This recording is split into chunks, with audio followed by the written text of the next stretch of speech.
Hey, deserving listeners, it is time for the third installment of our second Dungeons & Dragons campaign in which we demonstrate how to use Dungeons & Dragons therapeutically. If you want to listen to a meandering Dungeons & Dragons session, then I would continue listening. If you don't, then, maybe listen and check it out for a little bit and see if you like it. And we're not going to be talking about anything overtly psychological in this episode, so just know that. Adam Davis, can you describe to everyone what Game to Grow does and what they can do to get involved? Yes. Game to Grow is a 501c3 nonprofit organization. We're based in the greater Seattle area, and what we're most well known for is our therapeutic social skills groups that use Dungeons & Dragons to help kids, teens, and adults become more confident, creative, and socially capable. We have around 80 kids per week who come to our therapeutic social skills groups to work on their social skills, make friends, sometimes come out of their shell for the very first time. And if you'd like to get involved, you can go to gametogrow.org to find out more information about the groups that we run, but also to join our newsletter because we have a fully fledged training program coming out very soon. We have webinars almost every week, so if you'd like to know more about that, please join our newsletter at gametogrow.org/newsletter. Can I just say it's so refreshing to hear a well put together summary and pitch about what you do and your company does and things. Yeah. Instead of like, well, I don't know, we like I have a little bit of practice doing this and whatnot. Is that how most company pitches go? Yeah. What does your company do? Well, we built grommets.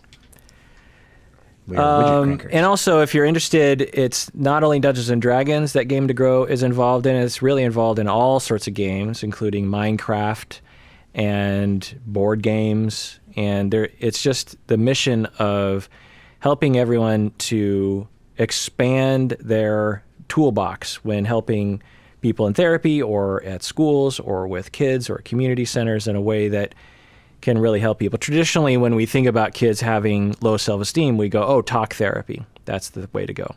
But there's so many other options that are available, and we really should tailor our help to the individuals and not the other way around. And Game to Grow attempts to do that, not only by providing the service, but also just by spreading the idea around the planet that games can be used in a very therapeutic way.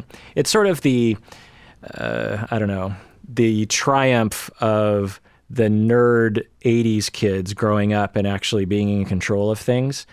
Video games were seen as this childish thing. Dungeons & Dragons was seen as this either devilish or super nerdy or just dumb sort of thing. And now we're in power, bees, and we get to tell everyone this is the new world that you live in. The nerds rule the universe. So Adam Johns usually gets us started, our dungeon master. So get us started, Adam. I would be very happy to do that. So we're going to start, as is always the case, with a checking question. And today's checking question is, how do you introduce yourself to somebody? So when you meet a new person, or when you maybe you're making a new friend, what do you do to introduce yourself? What is the kind of usual way? What's your pitch, actually, for yourself as you are introducing yourself to somebody? And then, of course, as is often the case, this will be the same question for your character. This is a chance to really think about, like, when your character meets somebody new, how do they present themselves to them? Who wants to start us off? I can go. So when I meet someone, I really drag out my name, they're like, what's your name? It's like, Umberto Castañeda. And part of this has bit me in the ass throughout the years, because what happens usually is I have to repeat myself several times. Like, wait, what? Umberto. Wait, la bluta? Umberto. So then inevitably, they end up remembering that name. And I am terrible with names to begin with, and let alone John versus Jim. And so years, or even months later, maybe weeks later, maybe a minute later, hey, Umberto, right? Yeah, you. So great to see you again. It's really embarrassing. But so I do that. I usually, I don't know why, I just put all the emphasis on the name. I think, you know what it is? It's overcompensation, because I do remember feeling self-conscious when I first moved here, because it was kind of like awkward. Like, what's your name? Umberto. And it was like so annoying. I'm like, oh. So I think I just like owned it without like realizing it over the years. I'm like, fuck all you, Umberto Castañeda. and it just became like that. That's the calling card. By contrast, I think Ulian, my character, who's this tall, blue, skinny, male Vidalkin wizard, who's just like nose in the books the whole time. I think he doesn't do that at all, you know. So I think when he meets someone, it's more like, "How do you do? May I please continue reading?" You know, like, don't bother me. And I think you would have to probably strike his interest with something about books in order for him to actually like divulge information or spend any more time with you. But he's pragmatic, so if there's something he needs, he might like pretend to be interested slightly, but not too much. So it sounds like it's not like he's lacking necessarily the skills for that No. interaction. It's more like he like just doesn't have the interest. Yeah, like these. I just don't want to talk to you. Yeah, these creatures tend to be very, very like matter of fact, and it's not like they're psychopaths. They just, you know, don't see the need to like indulge in pleasantries unnecessarily. So they'd be like, "Oh, hello. Yes, I am here to buy a book. And how do you think the weather is today?" "Oh, I don't know. It doesn't matter to me. But anyways, the book I would like is," you know, like that kind of thing. So to And demonstrate, it's not because they're dumb. They're actually very smart. It's just they don't care. Like, but if they see a slight advantage in the interaction, they might, you know, take that route. But they're not going to spend much energy on it. so we often will try to talk about how Dungeons and Dragons is used therapeutically, and one of the things that it can be used is so people can explore not only who they are in real life, but also their own issues as they might play out in the game. And Ambera, this is your second character that is socially challenged in some ways. Grollo had complete ignorance of sarcasm. The way you played it was humorous, but he didn't understand. Was the character from Guardians of the Galaxy, right? Right. But what's his name? but also, I guess, Drax, I think his name was. Drax, yeah. But he was also just sort of more bumbling than that too. Like Drax doesn't. It wasn't exactly Drax in my mind. But anyway, socially challenged. You know, not very. But could be warm. You know, and with his dad, he had some moments with his dad. This other character is extremely smart, smarter than most people, but also socially challenged. You are not socially challenged. You're pretty good socially, and I wonder if there's something about the appeal of a socially challenged character to you, Berto. That is interesting. Well, for one thing, I have been attracted to friends, present company excluded, that can be socially challenged. Meaning, I have had many friends in my life that are, one might call a little socially challenged, sometimes more than a little. I don't know exactly where that stems from, but I do have a few ideas. I have a cousin who one might categorize that way, and I remember my dad encouraging me to spend time with him, and I did, and I liked spending time with him, and he was, you know, one of the main cousins that I spent time with growing up. So maybe that gave me that sort of, you know, I don't know, empathy or attraction for that kind of persona. At this, and you know, I find something interesting about it, but I know I've mentioned with the Grollo character, that also was sort of my mental simplification for a lot of these role-playing games, where it's like, I don't want to think about too much, and so it's pretty mentally untaxing, unlike my normal job, and unlike a lot of the stuff that I do for fun otherwise. It's mentally untaxing. I'm like, I just have to not understand anything, just bumble around and just hit things with a big hammer or something. With this character, you're right. I seem to have retained a little bit, but it's a little it's going to be a little harder for me to play this. So it's no longer mentally comfortable because like I'm having to like, oh, what's the spells? I got all these things. And like, I got to balance, like, he's not going to be like caring too much about how your day went, but at the same time, he's got to be quick on the uptake and like see what's going on and like be sort of wise about the situation. And so like it's going to be interesting, but yeah, it's definitely unlike my normal personality. Does it feel like a relief to play someone that doesn't have to think Grollo about that? definitely did. Grollo felt like a relief. Ulian makes me a little uncomfortable. Uneasy. Like I'm like, I feel like I have to be on my toes, like what's going on. Because for example, Because he's the smartest one of the bunch. He's the smart. yeah, and like, he's supposed to, anyways, like even just at a personality level, putting aside his intellect or whatever, he's someone that I actually normally bump heads with. Like it's a personality type that I, in real life, have real struggles with and have had real struggles with, which is like I'm trying to be all personable. Like, hey, how's it going? How was your day? How was your weekend? And this other persona is like, I don't know, fine. Look, can we just talk about the thing we're supposed to talk? Like, oh yeah, sure. And like that always puts me so on edge. It's like, it feels like oil and vinegar. And so I kind of feel that with this character. I'm like, oh God, I don't know if I would want to be friends with this character. Yeah. It's a super interesting idea. Like this may be providing you that opportunity to explore, Right. like getting to know that kind of person a little bit more. And like or I sometimes it's just I want to see what it is to be on the other side. Something that's clearly not me. Right. Well, and I didn't exactly do it on purpose, meaning I picked the race because they tend to be good wizards and stuff like that.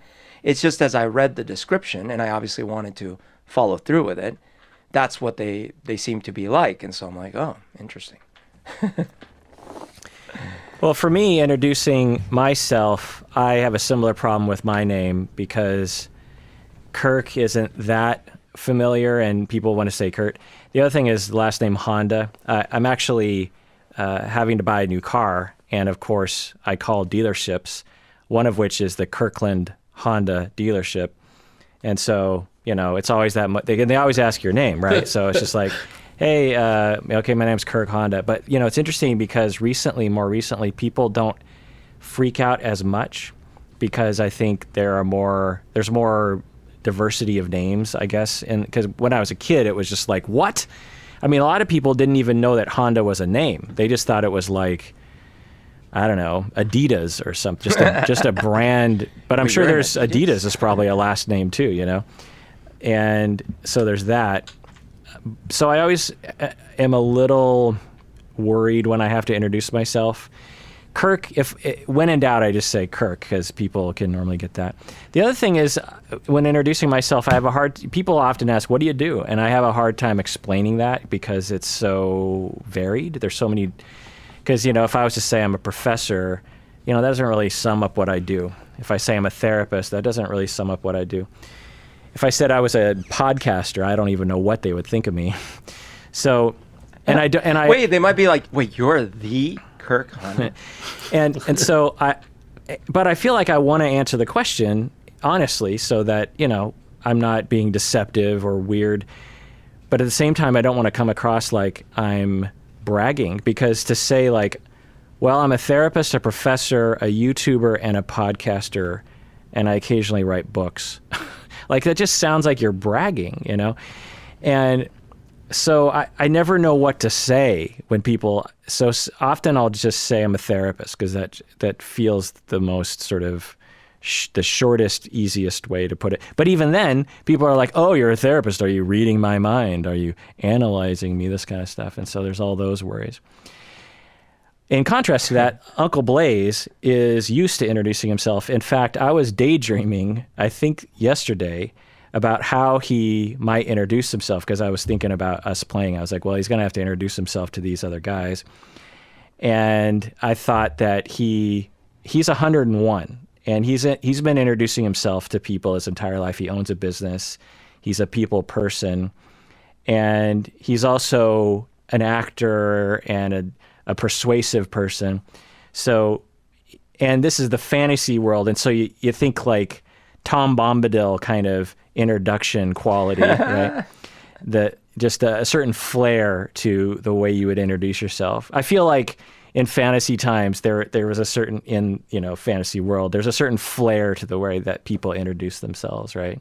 When Gandalf introduces himself, he doesn't just say, my name's Gandalf and I'm a wizard, He has a flair. There's a certain specialness to it. And so I was trying to think, well, what would Uncle Blaze do, But it was, in my head, it's jovial and personable and self-deprecating because that's sort of his style. So I don't know exactly what that means, but that's what I thought of. Nice. Davis. For me, my name is Adam Davis, and so that is one of the more boring names. Maybe Adam Johns, you and I could swap notes on this, but nobody ever mispronounces it or misspells it, really. So mostly I'm just Adam Davis. And the amount at which I talk about what I do for work, it really depends on the context. I'm pretty good at just spouting off. I run a nonprofit that uses Dungeons and Dragons to help kids build social skills, and that's a pretty good conversation starter. When I'm not wanting to talk about work, though, I just kind of say, my name's Adam Davis. We had a big block party thing around my house, and I was really not wanting to be in work mode, so I kept trying to avoid the conversation. Yeah, Adam Davis, bye. I'm just going to walk away and not have too deep of a conversation. If people start talking about their jobs, I'm going to go do something else for a little bit. I spend a lot of time talking about work, so it's nice to get a little bit of time here and there with casual conversations where we're not talking about, because it's very interesting. People want to talk about how do you use Dungeons and Dragons to help kids build social skills. And I was just talking to somebody today in Russia, an interview from someone writing a blog in Russia around Critical Core. And so I talk about work a lot. So when I'm wanting to not talk about work, I don't have a good way to say that I don't want to talk about work. I mostly just avoid it. That's my strategy when I'm trying to avoid it. But I'm an introvert, but I like people. I'm one of those people liking introverts. So I can talk to people and make small talk for a short amount of time, and then I'm good. Then I'm ready to transition into something else, if I'm not talking about work, especially. So it's like this kind of funny situation where I can talk about work forever. I can be very extroverted when I talk about work, but when I'm wanting to not talk about work, my stamina for social interaction goes down quite a bit. My character, on the other hand, his name is Gerkas. And Gerkas has a hard time because people don't pronounce it right. They don't spell it right. He's from a distant land. He's a golden dragonborn.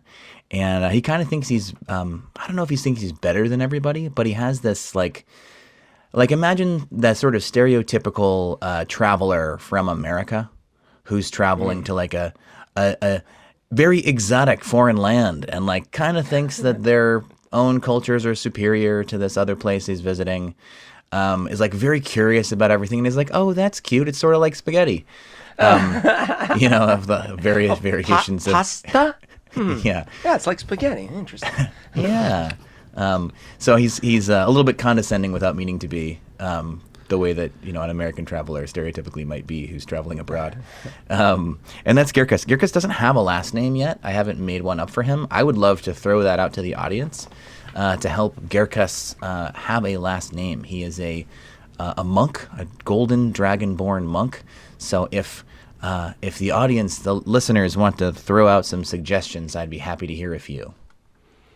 All right, so you can email us by going to our website, click on the Contact Us page, and we will put our nominations to Adam Davis when we play next, and he will pick. Yeah. It's also worthwhile to mention, Kirk, that sometimes we have people who comment or something, and we put their name into the game. And we're actually at a phase in this new chapter where we have a lot of people to name. So, Kirk, I don't know what process you have for that, if that's a donation tier or something along those lines. But I've just mentioned that we have a whole lot of people to name. We'll name them one way or the other. But if there are some podcast listeners that would like to have their names in the podcast, that may be a possibility. But I can't guarantee it's not going to be some bumbling idiot NPC. In fact, chances are high that that's what it's going to be. Yes. Yeah, so I guess what we'll do is there's a few different ways you can do this. One is you can go to Psychology in Seattle, hit the contact page, email us. One of the kind of coolest thing is you can have if you know another listener to the podcast, you can nominate that person, and then that person will be kind of surprised if their birthday is coming up or that sort of thing. The other thing I'll say is that you can go to Twitter. What's your Twitter handle, Davis? You can use the Game to Grow Twitter handle, which is at GameToGrow, or my personal Twitter handle is at Sparks for Sharks. So go to either one of those, but maybe at Game to Grow would be the easiest. And if you post something interesting and then say, and by the way, you include my name, they will compile those names and bring those as well. It's a great idea. Twitter, Game to Grow. Adam Davis and others are doing a lot of different exciting things. One of the parts of our mission at Game to Grow is to not only use these services and actually help people ground level, but also encourage others to use it as well and to inspire others to be part of the community, and also bring people from the Dungeons and Dragons world into the therapeutic awareness world as well. So Game to Grow is really the lightning rod for all things considered, and there's really no comparison for Game to Grow. They are way ahead of the curve in terms of this sort of worldwide publicity effort. And there's a lot of things that Adam and Adam do that are just trying to make the world a better place, and and it really just drives them down the tubes in terms of energy-wise, because they work too much, and they go to conferences, they volunteer their time. It's a nonprofit, so it's barely chugging along, to be honest. If you have, we have a rich listener who wants to become a donor or who is a part of a corporation that might want to actually be a sponsor for Game to Grow, we are all ears for that, because we need that sort of thing desperately at this point. And not only that, if you aren't a rich person and you still want to make a small donation, that we will totally accept. And if you are someone who makes purchases on Amazon, you can use smile.amazon.com to support Game to Grow that way. And they just announced that smile.amazon.com donations can be made through the mobile app, which was a feature lag for many years. So now you can go to gametogrow.org/support and find out the many different ways, other than making donations, you can support our mission. How do you introduce yourself, Adam Johns? I have a similar, I suppose, issue to Adam, which is that Adam it's a very basic name. It doesn't get wrong. It's said wrong very often, although I do get called Alan kind of a surprising amount. And because my name is Adam Johns, I get called John a lot, where people sort of mix up my two names. You kind of look like a John, by the way. I do kind of look like a John. I mean, I can't deny that. My every band teacher and karate teacher I've ever had called me John Adams, basically just continuously throughout all of those experiences. And I just never corrected them. Those two types of people? Yeah, it was always my band teachers and my karate teachers for some reason. My normal teachers always got it right. I assume they had it written down. Like the band teachers didn't necessarily have it written down. They just had to remember. Oh, this makes sense, because rhythm is important for music. It's also important for karate. And Adam Johns, you got to stumble a little bit, whereas John Adams, it's like John Adams. And it's familiar. Adams. Everybody knows It's like John Adams. One syllable two. Right. And if you see it written out in like last name, first name, you could very easily sort of spoonerism into John Adams as well. Yeah. Spoonerism? What's a spoonerism? Yeah. Spoonerism is a swap of partial portions of two words. Oh. I'm trying to think of a good example. Like Saschetti or something, or like FOMO. No, that's fear just of missing out. No, that's an I guess that's an abbreviation. Yeah. But good try, Brito.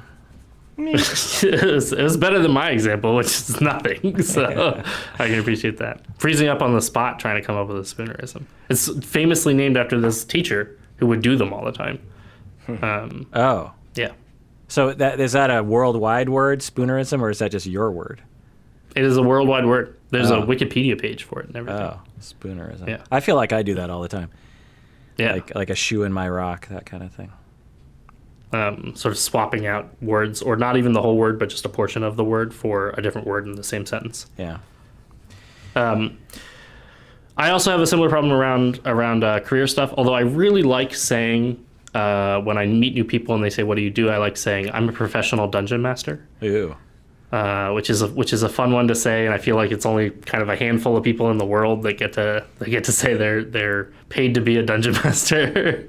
And then I go on to have to explain all the rest of it after that, and they go, "Oh, professional dungeon master? What does that mean?" And some people who are not a part of the gaming world don't really understand what that means, and so they sort of go, and they really have like just a very confused look on their face. And I think they must think that it's sort of a BDSM thing, or like, and they sort of don't want to ask any follow-up questions, and then I have to kind of explain more about it anyway. Right. But it is I really enjoy that part. It's actually one of the parts of this job that is like, it's a unique job. I get to do a unique thing, and it's really exciting to be able to do. I'm also extremely extroverted, so unlike Adam Davis, like somebody wants to talk to me, I'm like, yeah, I'm so excited to talk to new people, and to be having conversations and talking about stuff. So I really, really do not mind giving the pitch like a billion times about what we do and how we do it. Yeah, that's funny. It's funny because the two of you, I wouldn't have known one of you was more extroverted than the other, because you both seem similar in that aspect. But I guess when there are larger groups, well, I don't know, Adam Davis, when you are in the role of a leader, you're extremely at ease, speaking to larger groups. I was an actor for many years, so I could be in front of a group of 400. We've done presentations for 500 plus people, and it's, that's not a measurement of my extrovert introvert. It's more about talking to strangers, not about work, but about how the weather is or what you do for fun. Those things I just lose steam very fast on. I can ask questions, but I don't know how to navigate that for very long. I lose stamina.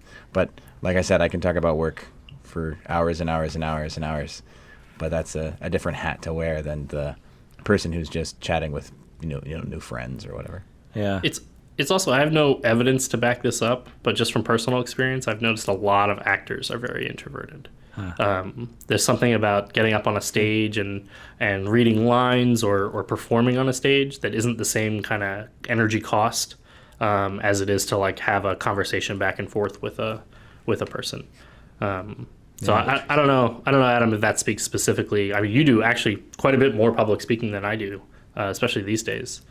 But I still really enjoy I actually really like being at the table when we go to cons and stuff, and having conversations and talking with people at the table, a little more so than I enjoy like being up in front of a big audience. Oh, I'm also a teacher, so I like to be, I love to talk about the things and share the ideas and get questions and have that whole process of exploring the ideas together. That's another thing that I love doing in front of an audience or at the table. It's just the sitting at a table at a booth at a conference sometimes is like a little bit long, depending on how long the person stays there at the booth. And sometimes it's like, and what else do you like to do at this con? It's like you lose.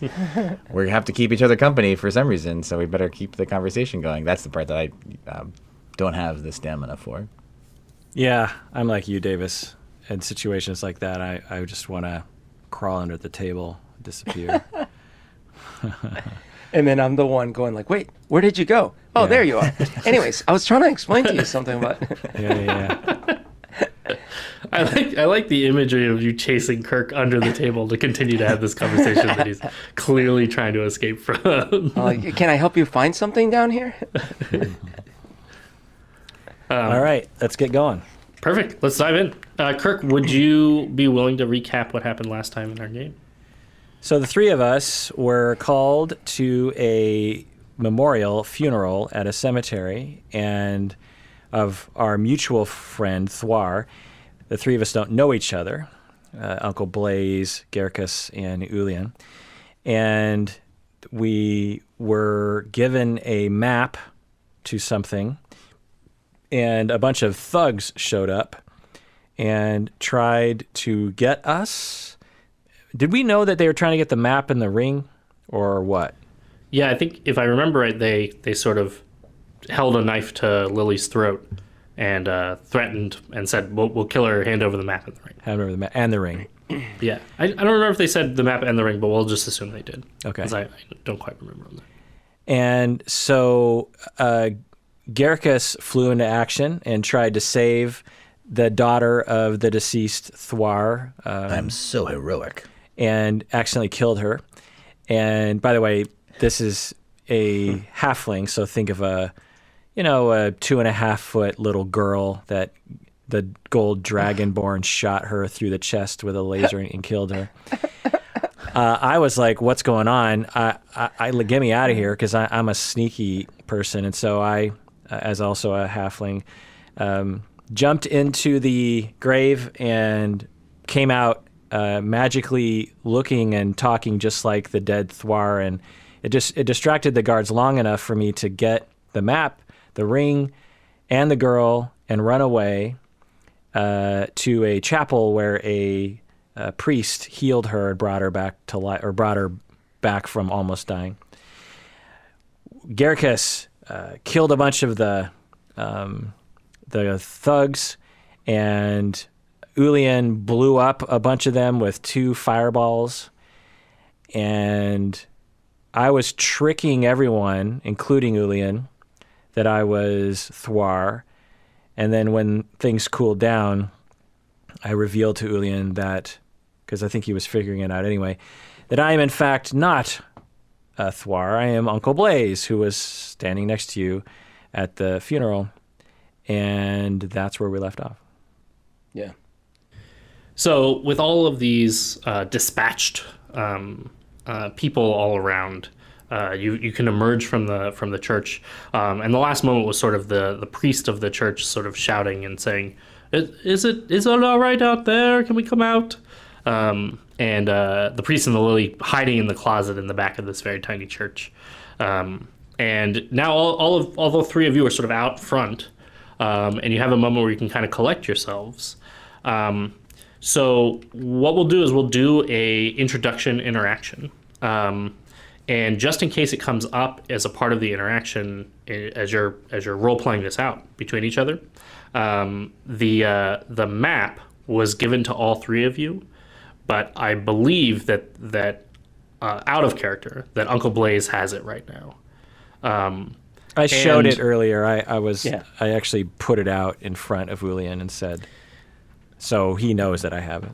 But technically, you still have the map and the ring. Yeah. And I'll also point out, so this is a trick that we sometimes do in our games, where I'm going to give a direction for the end of the role-playing interaction and let you guys sort of navigate your way through that. So at the end of this, all of you will have introduced yourselves to each other, and you will have resolved that you're going to work together to figure out what's going on with Thwar and also what's going on with this map. So even though you might argue throughout that process, you might go like, "No, the map is mine," or those things. The scene ends when you have resolved to say, "Look, we should work together," or whatever way you want to resolve that, to come back together and say, "We're going to work together and we're going to figure out what's going on." From there, I can leave it open. The whole scene can now be a role play scene for everybody. One tactical question. At this point, do I reset my spells? Are we still in the same day? Yeah. The chances are, I mean, I don't know for certain what choices you'll make as characters, but the chances are you'll have a chance at a long rest before there's another big combat. However, your spells are daily. So there you have to have a long rest, which is an 8-hour long rest, before you can refresh and refill your spell slots. Okay, so I'll just keep the dots that I had. Yeah. Yeah. So exactly. Adam will tell us when we get a rest. He'll be like, Okay, got it. and you've just reset. So for spellcasters, blah, blah, blah. And with that, the priest and Lily come sort of out of the closet and poke their heads out as the 3 of you are all outside. Okay. I think you have my mask. My map. I'm sorry, I said the wrong word. I think you have my map. Okay. Excuse me. First of all, we don't know you. I realize it seems like we are working towards the same thing, but that is technically going to be my map. I am the most learned, I am sure. No offense intended, but it's just a fact. So out of character, I can't do that freaking voice anymore. So I'm just gonna. What's wrong? That hurts your throat. It just sound. So I think I just got to go back to my voice. I'm sorry. Like it seemed like such a wonderful thing to aspire towards, but it'll distract me so badly that I can't role play. Like, so I'm just gonna. It's conceivable that a halfling could have my voice. If I may, it's absolutely conceivable. If I may, Kirk, you might try something a halfway measure. Yeah. Rather than because that's a tough I'm voice an old to man, I could do that because he's old. Yeah. I could also do. I could also do the really high voice because he's a halfling. That's I think that's that honestly would be easier for me. to do. Whatever you do, don't do this. Well, I don't. This means I'm doing it actually right, which never happened. Especially shamed by Davis's rendition of it. So I think to commit, I'll do the high voice. I'll do the high voice because I'm a halfling. How about that? Sure. I mean, I'm committing. I'm committing. Do halflings Okay. have high voices? Is that? I like is it. that- I always is that figured they canon? would. I always figured, like, Frodo in Lord of the Rings. Yeah, he had a little bit of a higher voice. A little bit. Yeah, just accentuates the Oh, smallness. Mr. Gandalf. Oh, Gandalf. Oh, Gandalf. Oh, Yeah. Gandalf. That's in the back section of the movie store. That's a horse of a different color. Yeah. That's in the room behind the curtain, Kurt. I think those may be some deleted scenes. Okay. So, is there something around that I can put the map on in the area? You're kind of outside. I guess you could go back into the church and No, you could I'll kind of just, open it up. Or Is there a path? Is there like a little rock path? yeah, it's pretty clean actually. The cemetery is pretty well kept, and so there's sort of I'll say like a cobblestone kind of path out in front of the church. Okay. So you can lay it on the ground in the cobblestones. If you Okay. want. So I take out the map and the ring and I slap it down on the ground and I say, I believe that Thwar wanted these for all three of us. Worthwhile Hold to on. mention. Excuse me. I'm sorry. That's the third voice I've heard you do. Can you please? Who are you? Are you just, pretending the whole time? Allow me to introduce myself. My name is Blazenar Dawdragon. This is already getting hard.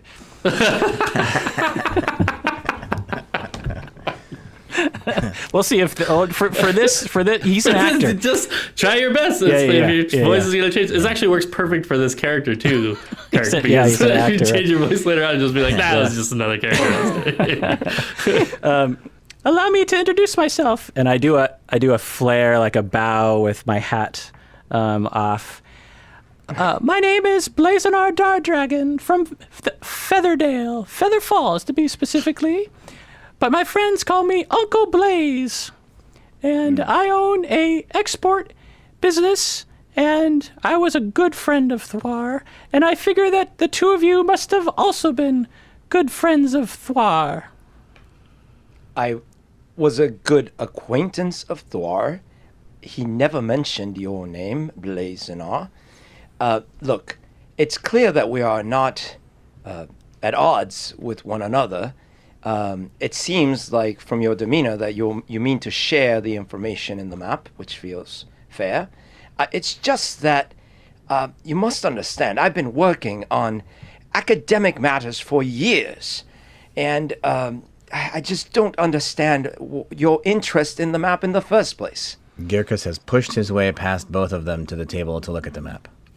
It's on the ground, but yes, you Oh, can totally to the place where the map is. It's worth mentioning the map is folded up. It's like folded into a square or whatever. Did you You've been unfold told it's a map. It's clearly an old piece of paper, but it is folded up right now with the ring on top of it. Did you No, unfold it? it's folded up. Then Girkus is going to go over, and he's not paying either of you. You're very cute, he says to Blazenar. You are very adorable. Oh, well, thank you. I see why Thwar found you entertaining. And Garrus is going to go pick up the map and start unfolding it. As you open up the map, a piece of paper falls out. And it's just a sort of piece of scrap paper that falls to the ground. And you open up the map, and you can see that the map is sort of a crude drawing, maybe done Sorry, by... did we see the piece of paper fall? Yes.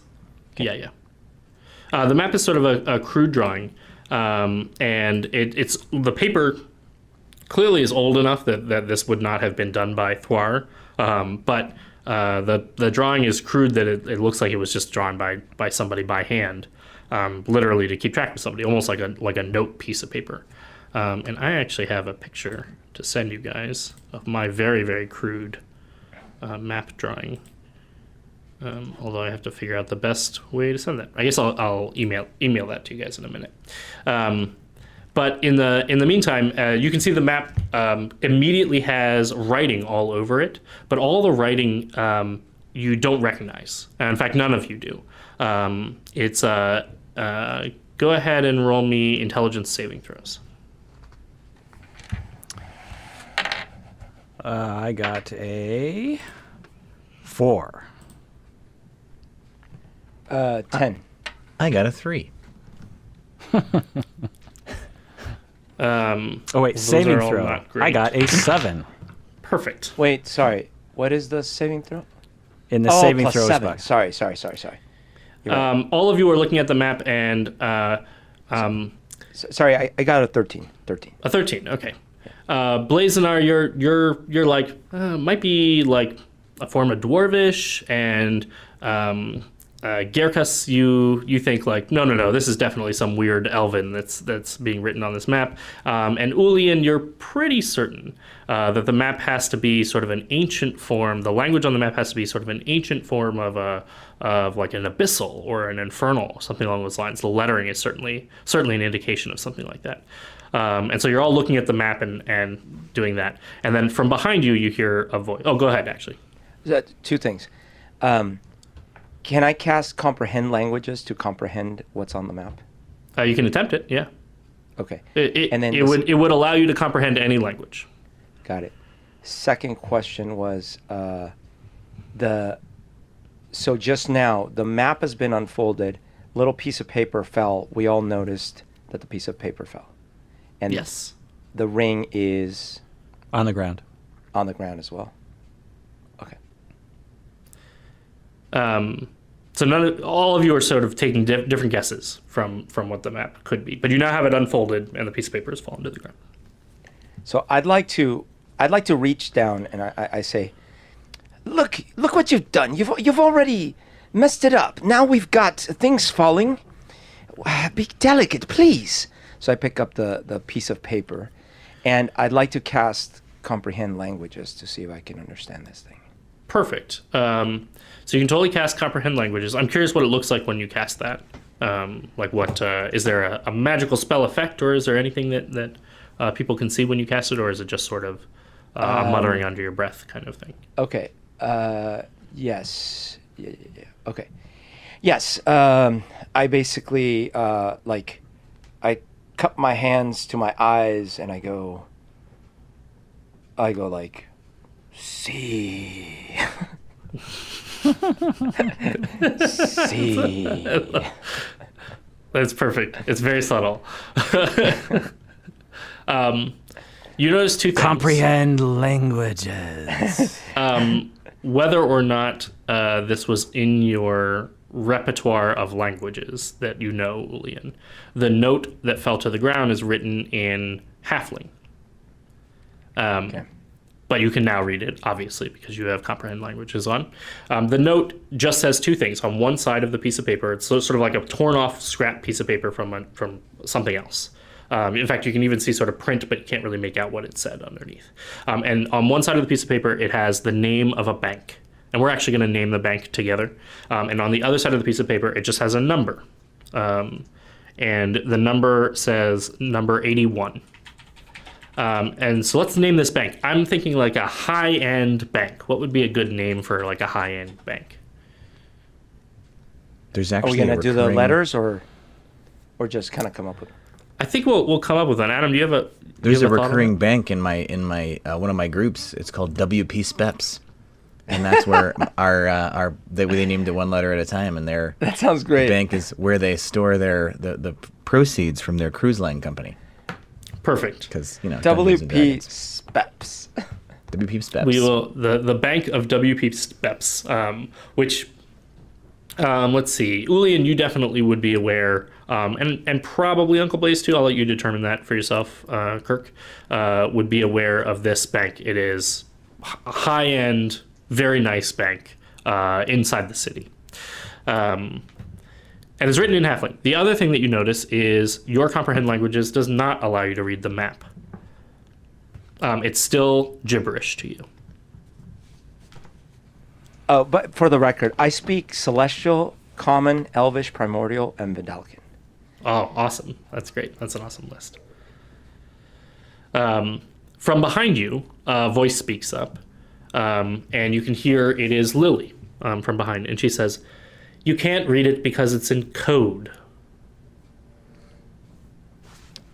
You have a very low voice for a halfling. Not No. all halflings come from the same voice tribe. Some You of have a us very take low voice pride. for a dragonborn. Excuse me, can we please postpone the discussion about the pitch and the timbre of our voices? This is very important. Our friend just passed away. There is a mystery in front of us. Perhaps we can collaborate on the matter at hand.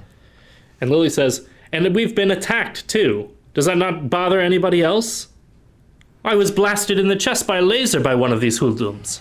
I wonder who did that. Scoundrels. I've Well, never been so terrified in my life. Well, my blue friend, what is your name? I introduced myself. I don't know in your lands if they introduce yourselves, but in my land, it is considered a bit of a slight to be denied one's name. I mean no slight. Look, my name is Ulian. I am a Vidalcan. I don't know if you know where that is, but I come from a faraway land, and I'm here. And anyways, pleasure to make your acquaintance. And he bows again, and a pleasure of mine as well. Gerkus will also bow in a way to sort of match Uncle Blaze. I am Gerkus. A pleasure. This is fantastic. I am. Please, can we continue with the mystery at hand? Absolutely. Let's look at the map. What does it say? Does anyone understand? I tried a spell. Apparently, there is more to this because I'm still unable to read it. Well, it sounds like there's a code, so unless you have a code breaker, you're not going to be able to read it. I would like to pick up the ring and see if it's a decoder ring. It is not a decoder ring. Actually, it familiar appears with to be a these. signet ring with the crest of the family crest, Thwar's family crest on it. Do we know her name is Lily? I can't remember. Yeah, I think you do at this point. Lily, is it? Look, you know it's in code. Can you please speed us along here? What is the code? Do we know how to solve this? It doesn't work that way. I know that it's in code because I've seen that kind of code before. It's actually made up of several different languages, but the different languages are all put together within a set order. You need a book to decode it. It's a book code. Oh, perfect. Let's go to the library. You want to find all of the books in the library and compare them to the book code on the map? I know the library like the back of my hand. It is where I live. Well, you will be living there for the rest of your days if that is the intent that you plan to use to crack this code. Okay, what is your suggestion? I don't have one. There are many codes like this. This map is not unique. These maps appear all throughout the museum that I work at. Wait. You Some work of at the them have museum? never been cracked. Yes, You work I'm at the a museum? curator for the museum. The History Museum. And do you have this code breaker book at your museum? No. Without knowing what book was used to write the code in the first place, there's no way to break the code. Okay, look, these people that attacked you and us, clearly they must have had some way to figure this out. Otherwise, it'd be useless to them. Perhaps we can Oh, that's very smart. interrogate someone and, find out the next steps we might take. Well, if you two of you hadn't blasted all of them. Are none of them... I feel very confident that this code is one of Thwar's poems. Oh, He was a poet. that's right. I didn't know it. You I also a poet. I must confess, first of all, he never mentioned either of you. I don't know why that would be. I spent quite a bit of time with him doing research. But in either case, perhaps we could collaborate. It's clear that we can, help each other in case there are more bandits. But we must find this book. Yes, we must. Shall we work together? I believe that would be in our advantage. Well, I suppose you could be an advantage to me. And I want to come along as well. If this involves my father, I would like to know what he was working on before he passed away. And it sounds like some people are already trying to kill me. Look, you almost died once already, but I suppose if you have information, it's just that you're being sort of cryptic, but Well, I'm if being the others cryptic. are okay with it, I am fine. In what way am I being cryptic? I came to my father's funeral and then got almost killed because I was blasted in the chest. And now I'm standing here with a bunch of strangers who my father's never mentioned. Not that I've talked to him in years anyway. Just trying to put together the pieces of why some people are trying to kill me. Perhaps, at the same time, it could be that you were collaborating with them. They did not actually harm you. Someone else did, and... Anyways, it doesn't matter. Fine. What? Who blasted me in the chest then? There were a lot of people there. It was Very crowded. a crowded funeral. Could have been anyone shooting lasers from their hands. She looks down at the dead bodies of the people that you attacked, and she says, "Who do you think they were?"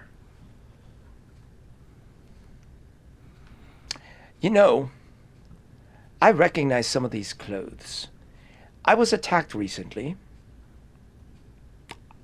I feel like this was not an unplanned situation. I believe they had this well rehearsed.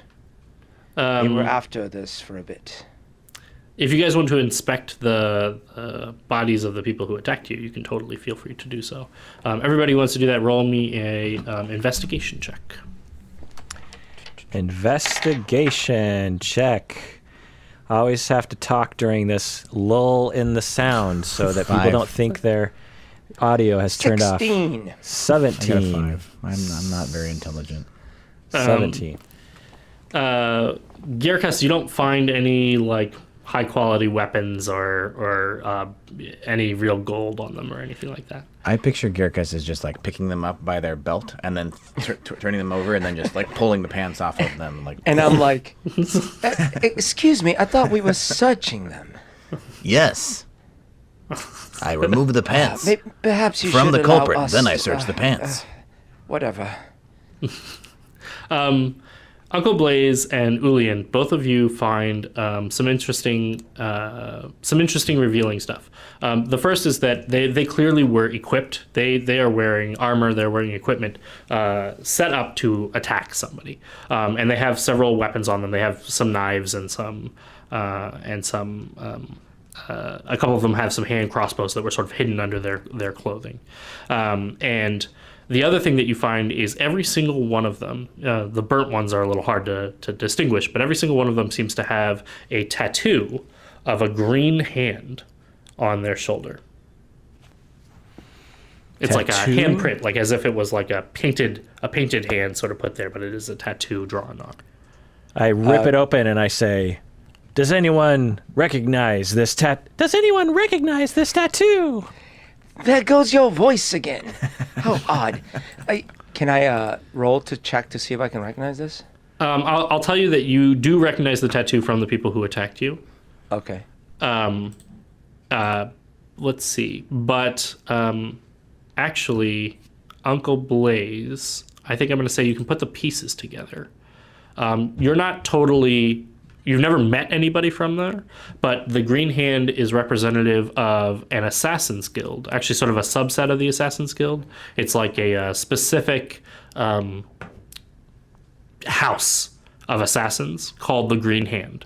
And they're high-end assassins. They're hired basically to kill people. Occasionally, they give new jobs to the like new members, like lower-end jobs. But for the most part, they're considered really dangerous. Oh no! I've seen this. I sound like Mr. Bill. This is terrible. I gotta change this. Maybe if I try Frodo. Oh no! Oh, I sound like a child. Okay, so Wasn't Davis. that what you're going for, right? This is like But I don't want to. He's 101 years old. Why don't you just do a voice that's slightly older, like Slightly older. a little older? I'm just a little older. little but it doesn't older. hurt my throat to do it. Yeah, I don't know. Maybe I'm just like a terrible actor. I've always been a terrible actor. Okay, I'll try. I'll try. I'll try a little old. Okay. So a little old. So Davis, give me some coaching. What would a little bit old voice sound like? So if you want to have your voice still be a little bit higher, you can go high without going all the way up. So imagine that you can have your voice and then it can go up just a little bit. Just a little bit. And you can also, if you raise your eyebrows a little bit, it'll also If I'm talking just a help little you. bit, just Yeah, higher, just a little Just bit. a little bit. And then it won't hurt your Oh, throat no. as A much. little bit higher. Oh no. Yeah. Okay, I'll try that. And then if you can put your voice in a particular place, Oh God, you can put it in your throat, and then you Put can it in have your kind of a higher throat voice. Wait, I'm in my eyebrows and in my throat. Like Yeah. that's a lot. That's a lot of. Yeah, or in your chin. Yeah, it's your chin voice again. Can you just role play my character the entire time? No. Yeah. You'll be my Cyrano de Bergerac, and I'll just say the words you want to say. Just get a voice filter, like one of those Yeah, I little TC should. Electronics voice Yeah. Let's see.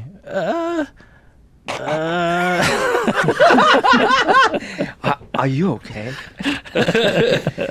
Perhaps we need a medic still. Yeah, I'll just try that a little bit higher voice. Oh no! Wait. Oh. Wait. Let me try the old person voice. Just the old person voice. Okay. Oh no! The Green Hand Assassins. Yes, I like it. Okay. Oh no, the Green Hand Assassins. I've seen this just- before. Look, I've seen it before as well. Look, I'm just going to assume that this is one of your powers, quote unquote, and I'm just gonna be okay with the fact that your voice changes. Fine. Yes, the Green Hand is dangerous. It is perhaps we're in over our heads. Have you not heard of the Feather Falls Players? Well, it was maybe before your time, but we were a traveling actors guild who entertained kings and queens and dukes and duchesses around the Dalelands. Fascinating. Anyways, so I would like to see a show. Oh God. Well, The Green Hand. Listen, we are in danger. They're We all are in dead. danger. We have plenty They're of going time. to send them all. Small. Show me your funny games. okay, so No, I don't understand. let's see. So first off, I do a little flip, and I'll do an acrobatics Wow. check. Sure. I got a 15 acrobatics check. And then I I'm do a little impressed. flare, and I say, to be or not to be? That is the question. That is not a question. Anyways, It is. that It is a wonderful. question. Look, I'll even clap. It's a very impressive flip and flourish, by the way. Are you satisfied, Gurkus, is it? Gerkus. Gurkus. Gerkus. Okay. Look, I think we are in danger. I believe they're going to send more after us. Perhaps this time we will not be able to handle them. Perhaps we should move. Get out of here. There's still smoking bodies for crying out loud. I suppose. Where should we to? Well, we could go to my apartment. Do you have It's a not far from secret here. book in your apartment? If we are looking for the book, perhaps we should go to Thwar's home. You're looking That's a for good a idea. secret book amidst all the possible books. Well, the only home that Thwar had burned up when the rest of him did. But we could go visit the apartment. I am keen to get to the bottom of this. Then let's That sounds go like an idea. to his apartment. Do you think But they... keep your eyes peeled, because the Green Hand will stop at nothing to kill us if they decided that we should be dead. I will not peel my eyes, but I will keep a keen lookout. Do you think they killed Thwar? That is a very good question. That is the likely situation. Now, Lily, do you understand the significance of the ring? It's a family ring. Thwar has had it for most of my life. I remember as a child he wore it all the time. I Does it have suspect it is magical just properties? not that I'm aware of. And then she stops and she asks you to, so holds out her hand for you to hand her the ring. And she takes the ring and she mutters under her breath, and you see her moving her hand, and she says, "No, it appears to be just a normal ring." Identifying artifacts is most of my job at the museum. Okay. Well, perhaps it's fitting that you should keep the ring then. It seems of no use to us. You can see she sort of takes it and nods and puts it in a pocket in her shirt. And it's probably fitting that I hold on to the map. If you want to. Who's holding it right now, or is it still on the table? It's on the I ground. think Garrus It's on the was. ground. I think, yeah, Gerkus is holding it, or was holding it. I think he's Oh, lost interest in okay, it now. so you're like maybe it's on the ground. You're like kind of holding it. I reached down to try to like pull it away from you gently. And Gerkus just slowly looks up at you, raises whatever the equivalent of a dragonborn eyebrow is. Look, fine. I am not trying to say I have to hold the map. I'm just saying it would be convenient if the... How shall I put this? Do you deal with maps frequently? You have plenty of pockets. You I can do. you can take the map. Thank you. I have no pockets. No need for pockets. Where do you put your money? I don't have money. How do you pay for things? I don't pay for things. That seems... What do you eat? Food, like you. But how did you acquire the food? Mostly I take it and I put it in my mouth, chew and swallow, much like you, I assume. I think so. You have strange customs. My father Have you- has strange friends. Have you not been outside the monastery very often, son? I'm traveling. Seeing For the the world. for the first time, Yes. I see. Well, if we find food, allow me to pay for it. You do not need to just take it from them. Happily. You are very friendly. Small, strange, but friendly. Oh boy. I have two Spocks with me. Well, one permanently annoyed Spock, and then one that's more like clueless Spock. Yes. You have small fingers. Perhaps you should carry the ring. Okay, so I think we've agreed that we're going to the... I think you're headed burned back into town, apartment. right? Yeah. We're going to Thwar's place. Whatever the remains of his burned okay, house you're gonna are. go to The Thwar, remains of Thwar's, the- the remains of his place. Look for yes. what book he might have found significant. You know, if he was like a big fan of a particular author, we might know that that's the book for him. Sure, yeah. So as you make your way back into the city, actually, I like the idea that there's a shot as all of you are sort of walking away from the graveyard as the cleric comes back out of his church, and he sort of looks around and then he's like, ah! So there's all these dead bodies all outside of his church, and you're just sort of walking away from. It starts as one of those slow-mo shots with the four of us aligning, walking towards the camera with the smoke billowing stuff. But then it gets like sped back up when the the guy comes out and like, what the heck? And he's like shouting at you, but Yeah. you're you're all too far away now. This is the my cabbages guy. Yeah. All these dead Avatar bodies. reference. You make your way back into town. And the festival that was going on in town before is in full swing now. There's definitely lots of jovialness going on with the. I'm trying to remember the name of the Jour festival. de l'Aiguillon. Yeah. Yes.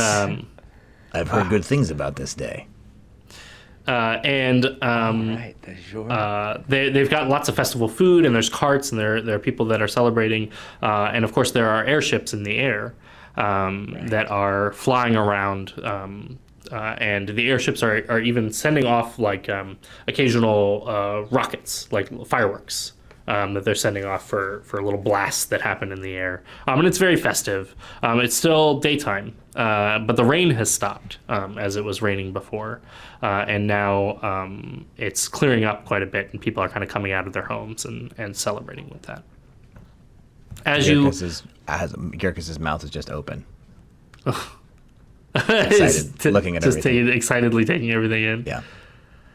There You is a seem, cart selling delicious street meats. If you guys want to stop for some food.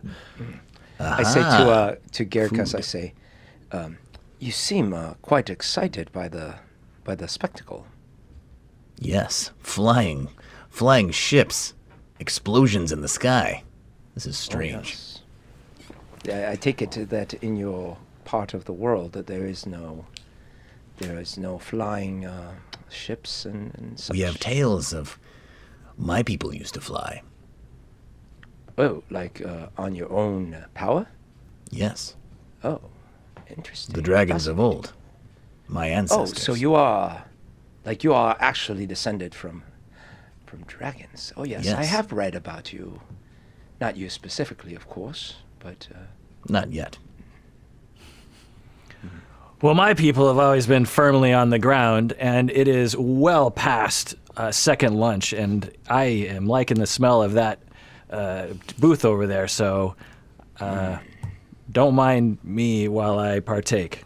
And I rub my belly and walk up to the desk and I I buy will some join food. you. Gerkas, please allow us to interact with the facility and deal with the aspect of money instead of you just taking what you like before we have that opportunity to have that interaction. Good advice. Gerkus, would you like one? Yes. The cart is selling like skewers of snakes. They're actually pulled around and like skewered on them and roasted. Aren't they also your cousins? And he's got what was that? Aren't they Gerkus cousins? Distant Snakes? enough. A little too distant. Yes. And he's got like a whole selection of different snakes. And he says, "Hey, welcome to Simon's Snake Shop. What can I get for you?" Let me ask you, Snakes, Simon. please. Oh yes, Sell one second. snakes. Oh, sorry, I wasn't supposed to. Roasted. I've got these ones are chili pepper snakes. That's the seasoning on the snake, not the kind of snake. Let me ask you, dear Simon, do you have a type of snake? It's we call it Kelly. Chili I've snake. heard of it as Kelly. A No, snake named it's- Kelly. It is not exactly a snake. It is a eel. Oh, like a water snake. I've got water snake. You do? Oh, how do you prepare it? Mostly I cook it. Is there any chance I could have one before you have cooked it? You want a live one? Actually, do you have a live one? Sure, in the snake basket. And he just leans down and he's got a big basket and he opens it up and it's just live steaks in the inside of a big basket. And he goes, "You want to pick it out yourself?" Are there actually any eels in there? Why not? I think he has water snakes. He has snakes that like go in Yeah, but water, they're not but they're eels, clearly so- not in water right Okay, now. but I'm like, oh, I see. Oh, it's not exactly. I guess I will try one of your normal recipes then. alive or The ones you prepare. Let's. Oh, okay, gotcha. Let's Anybody have else them the way want you the have. snakes before I put them back down? I'm gonna put them back down on the ground. Nope. Like them cooked. Okay, all right. Yo, everyone's got their own flavor. Which kind do you want? I've got this one's lemongrass. That's a joke because it's a snake. And this one is this one's chili. good. If you want the chili ones, and this I would one's like the frozen, chili, please. which is not the same as chili. It's colder. I would like the. Oh, yes. I would like the chili, please. Yes, great. It's spicy. There you go. I love just spicy. Thank you. Lemongrass for me, sir. Oh, lemongrass. That's a good choice. I'll take one of each. One of each. All right. One of each flavor, or one of each of the ones that they picked. One of each flavor, please. Oh, wonderful. He hands you 5 different snake skewers Thank you. that you have. He says, that'll be 7 gold. I pay. Oh, you don't have to pay for me. I understand you offered to pay for Girkus, but I have my own resources. Okay. Oh, okay, thank you. So I pay my part. Nothing for the little lady. And she says, I'll pass. Snakes are not my favorite. Is it any good? I eat the snake. It's pretty good. Yeah, the lemongrass has a nice tang to it, and this guy grills up a mean snake. Hold on 1 second. Where do I have money? It's under equipment, and then it should right above the manage Other equipment button. It possessions, should say currency. Equipment. I don't see. Oh, I see. I had no currency. So you, Should I I'll have pay. currency? I'll pay. Should I have had currency? I have the these DM, I 5 guess. strange small golden discs. Like Apparently, they were in my non-pockets. yeah, we you never- can go ahead and give yourself. I think we When I can created the assume character. you have a little bit of money. okay, like how much should I put down? You can do 5 gold as well. Okay, 5 gold. Okay, and this was how much did this cost? It was 7 gold. And for total, right? So I probably paid like 2 gold or something. It was he 7 was gold paying- in total for all of them, but Gerkus Yeah. got 5, so they Yeah, were so gold I'll apiece. pay 2 gold, so I'm down to 3 gold. Yeah, All right. this is the most expensive street snakes ever. I must say, although Very this is exotic. mostly depleted my finances, this is quite a tasty meal. And it is indeed spicy, if I say so myself. Well, Ulian, you seem to be actually enjoying life. That's quite a new thing I've seen among your repertoire of emotions. I enjoy life to the fullest, actually. I might say I enjoy life more than most people I know. Oh, well, my kind of person.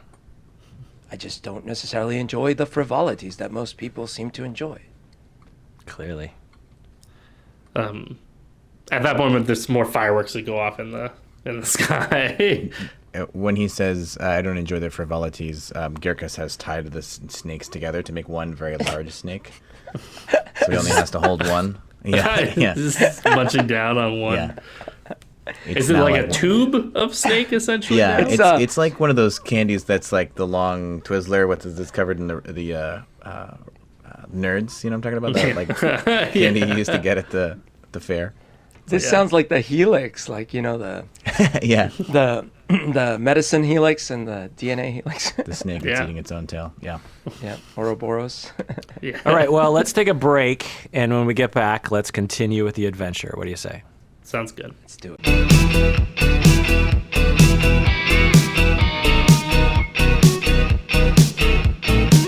All right, we're back from the break. If you haven't become a patron of the podcast, please do so. Also, if you haven't joined the GameToGrow.org newsletter, do so by doing what, Davis? Go to gametogrow.org/newsletter. Make sure you let us know whether you are a parent or a therapist, whether you're interested in groups, or whether you're interested in training, or whether you just want to know about the latest cutting-edge advances in therapeutic gaming. If Ulian was trying to convince people to become a patron of the podcast, what would that sound like? Apologies for intruding in your fine afternoon, I'm sure. But it is very important, critical even, that you listen very carefully to my words. There is a way for you to improve your life and that of those around you. All you have to do is become a patron of a quote-unquote podcast called The Psychology in Seattle. One of the benefits is I will lecture you at length about all the findings I have made in recent years about the very intricacies of the finer points of arithmancy. And I'll continue on as soon as you become a patron. Thank you very much. Mostly, I just wanted to hear that speech. It was just like, I wonder what Ulian would sound like. But that was good. That's perfect. All of you are making your way down the road and to where Thwar's apartment is. In the city, most of the people live in apartment buildings. Very few people live in like full houses or anything like that. The city is pretty packed, actually. It's pretty full of people bustling about, getting to their places of work, et cetera, et cetera. But as you make your way to the apartment building is a nice enough place. Not super, super nice, but it definitely like would take some money to have a place like this in the city. And you can easily tell where Thwar's apartment is because from the very outside of the building, you can see a huge scorched hole in the side of the building, and it looks like most of the wall is missing from that particular area. Although it does look like whatever fire happened in Thwar's apartment clearly must have been sort of contained to his apartment by itself. And so it's mostly just his place that is scorched and that is burned up.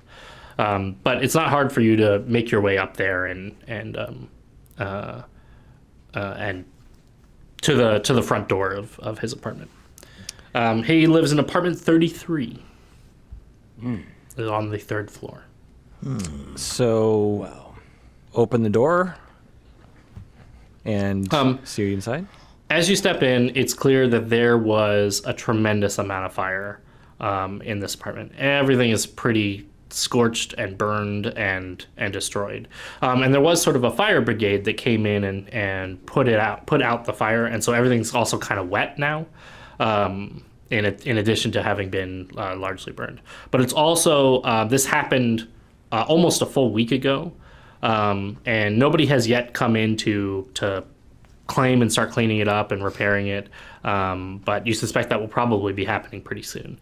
So for the time being, you've got some opportunity to investigate what's happened. And you can see Lily's kind of having a hard time with this. Hey, she's very hesitant to step in. Oh, sorry. I have a proficiency in investigation. Okay. Yeah, that's help me? included. That's included in your investigation check. Oh, that gives me a bonus. Got it. So your investigation check is what it is. I see. Which should be something like +6 or something. But investigation is basically like you're looking for something specific, like you're scanning the environment and like looking for something that you're trying to find. Yeah. I see. Or investigating arson. Yeah, absolutely. So investigation check. Yep. Everybody give me investigation.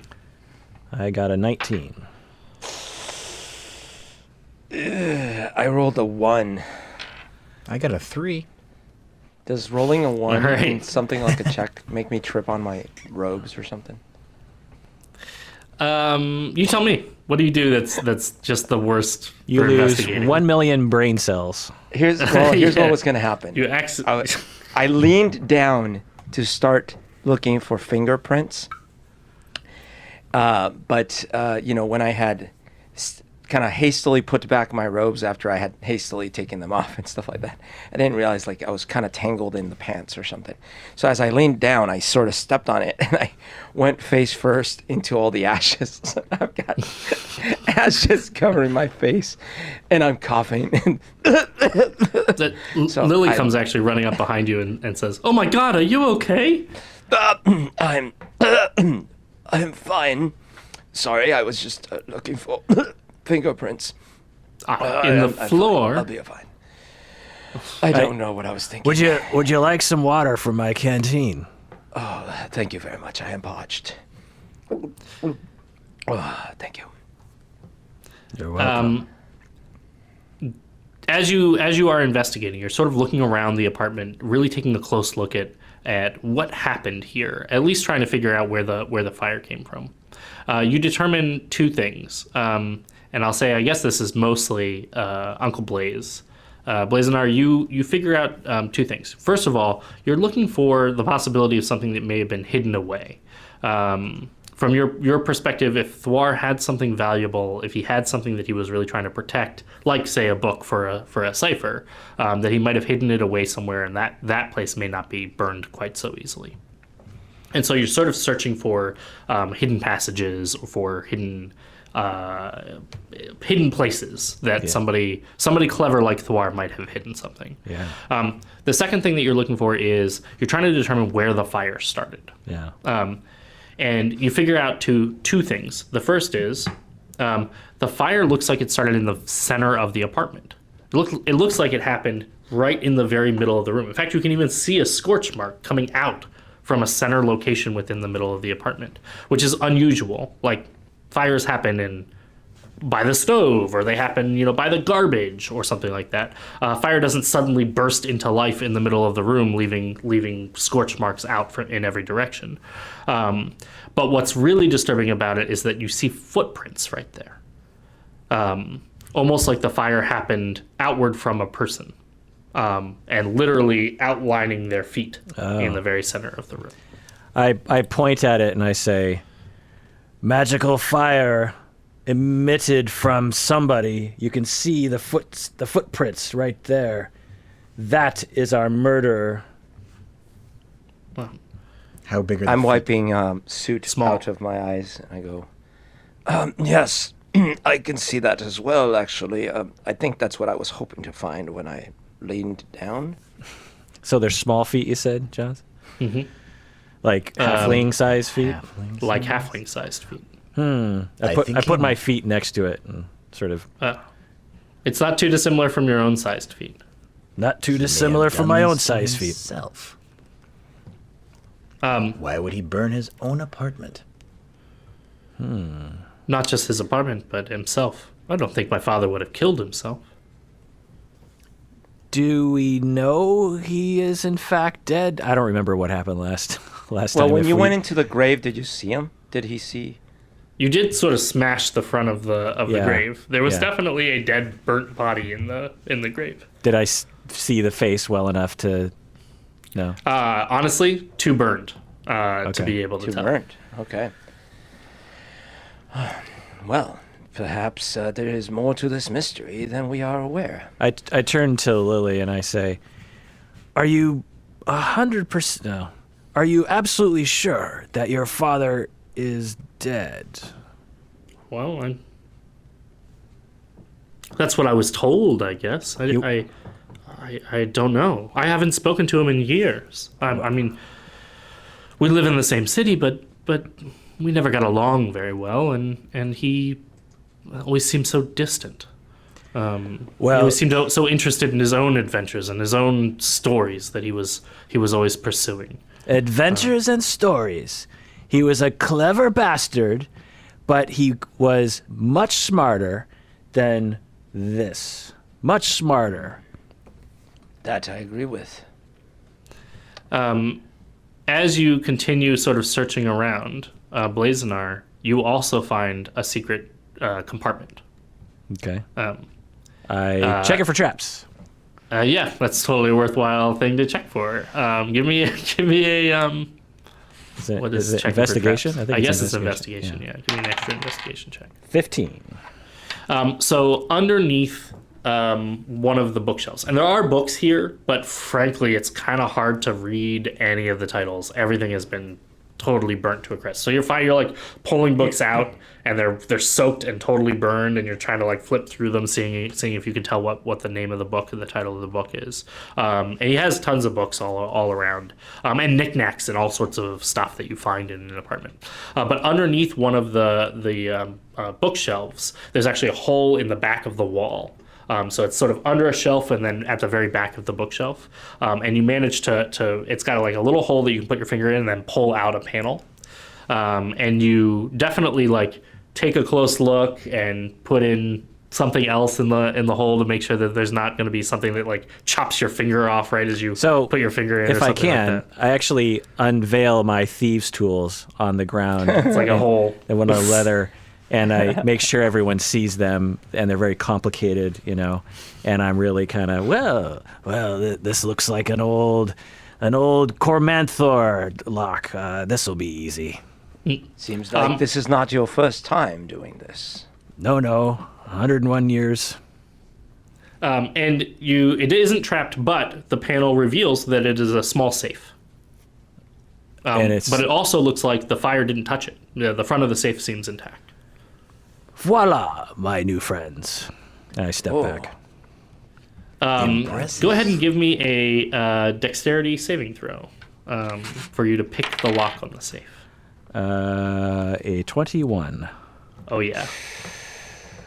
You have absolutely no problems picking this lock, and do it with a flourish and a plum. Yeah.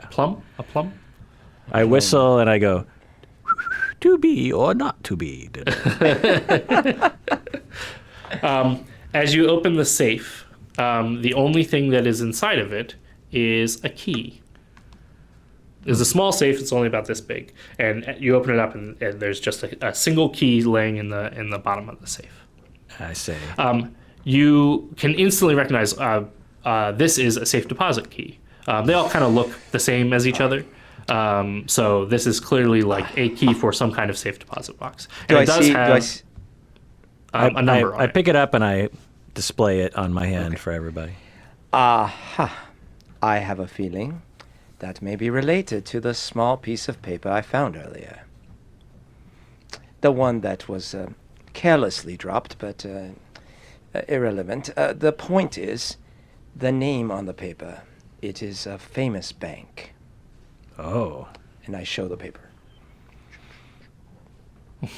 It's all WP Speps. W. Yes. Speps. I think we're looking for a book.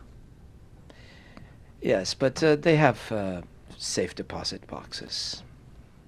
For books? Yes, for anything. It can include books, up to and including books. Strange customs. I suppose it's possible if he really did know what the book cipher was, that he could have hidden the book in a safe deposit box. Is Are it there any near? markings on the key? It just says 81. 81. Oh, by the way, then I flip the paper around. And it says 81. And is the bank nearby? Yes, I think it's down the street from here. Lily, do you mind if I disguise myself as your father again? Oh, I don't want to shock the system. It was a little... yes, I suppose it's fine. I understand getting to the bottom of this, and I do want to know what happened to my father. I mean, we weren't close, but he was important to me, and yes, I suppose it's fine. It was important to all of us. It's a little unnerving, is all. Yes. Your disguises are, well, spot on. And with that, blazing awe. I cast a spell, I do a little twirl, and I make myself into Thwar again. I say, Blazonnaw, if I may, perhaps while you are in disguise, you may want to keep to one voice. I only have one voice. I don't know what the hell you're talking about. He's done That it is my again. father's voice. You've nailed it, Blazonnaw. Very impressive. Well, off to the bank. To get to the bottom of this. You travel, it's really just like a block down. This bank is a really nice bank.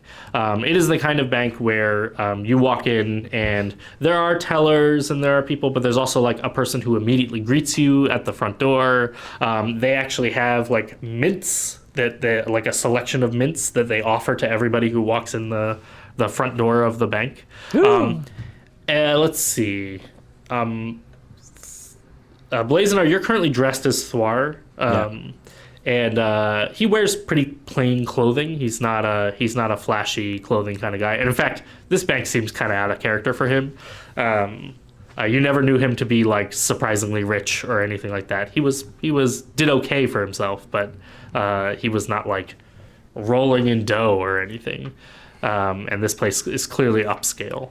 By the way, Lillian, I think you've got some pretty nice clothes. This isn't the key that was stolen from my warehouse, right? No. No. Because that's good what question, was stolen but no. from my. I am wearing my best. That for key the is like funeral. an ancient looking Artifact. key. Yeah. Okay. I'm wearing the best robes that I own, which I suppose they're not like super wealthy robes. They're just fancy robes because I was at the funeral and that's what. More I'm like wearing. fancy academic. Yes. Yeah. You might see a professor wear at a funeral. I look like Ryu from Street Fighter. So the guy serving the mints, and Lily is actually pretty well dressed. She's a curator at a museum. She dresses pretty professionally. The guy who's serving the mints sort of looks you all over, and his eyes kind of land on you, Yerkes, and he kind of gives like an upscale like, and he says, "A mint, sirs." How many mints are on the tray? He has them like nicely spaced out, so that you don't touch other people's mints when you Put my hand along the side and slip up the Just mints. grab Thank you. and he kind of frowns and grimaces, and he says, He has really bad breath. Kirkus, I pull my ear at Kirkus. Excuse me. I do not understand what this custom Yes, is. you may not want to take all of them is the thing. Oh your no, breath I is- do. I'm That's wanting that to try bad. them all. Oh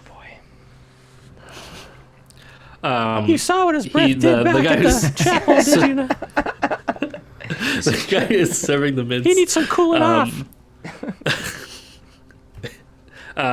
Is also sort of the greeter to direct you to where you would like to go, and he says, "How can I help you?" I would also like something to drink. Very well. We shall have somebody bring you some water. Are you here to open an account? No, I'm here to my get friend here will tell you. into my safe deposit, number 81, if you will. Oh, I see. Yes, just over Sorry, here. we're This kind of in gentleman a over here rush can. too, so please let's expedite it. Certainly, if you have a safe deposit box with us, we would be very happy to help you get that taken care of. Have a seat right over here. We'll have somebody out for you immediately. Thank you. And he sort of runs off and is grumbling about having to get more mints. And he comes back shortly with a glass of water, but not before somebody else comes in, and a woman who's dressed fairly smartly, and she is a half elf, and she kind of comes walking in, and she says, "Yes, I've heard that you want to open up you have a safe deposit box you'd like to access." That's right. Number 81, I have the key right here. Oh, number 81, Mr. Thwar, I apologize. I hadn't met you myself, but you are quite famous in the bank here since you opened up your account a week ago. Yes, of course. I'd love to walk you back to the box. Please, this way. Thank you very much. And she gives like a mean look to the guy who brings you back a glass of water as you're walking away. And you hear her mumble under your breath, and she says, "Mr. Thwar." To the mint guy, and he like suddenly looks like really shocked and nervous, and she's walking you back through the bank and in back through beyond the tellers, and into the safe deposit box area. And all the safe deposit boxes vary in sizes, and they vary in style. But one of the things that's really unique about this bank is that they have different locks on many of the different safe deposit boxes. And she brings you over and she says, I must admit, Mr. Thwar, it's a pleasure to really meet you in person. It's the first time we've been able to have a customer distinguished enough to purchase our highest level security box.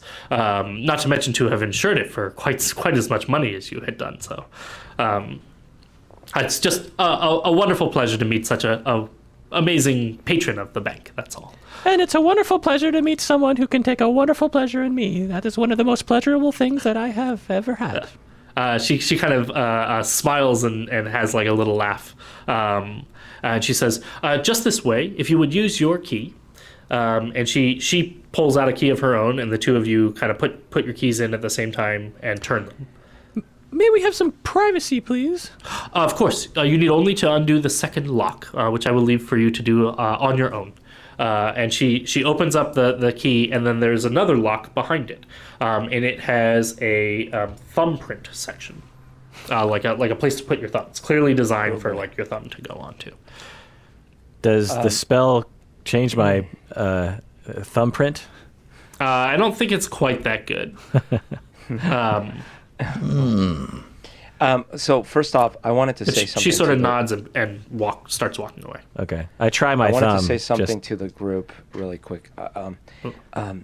By the way, companions, we may want to be on our guard. First of all, it's possible that these assassins, the Green Hand, they may know about the bank. They may be on their way here.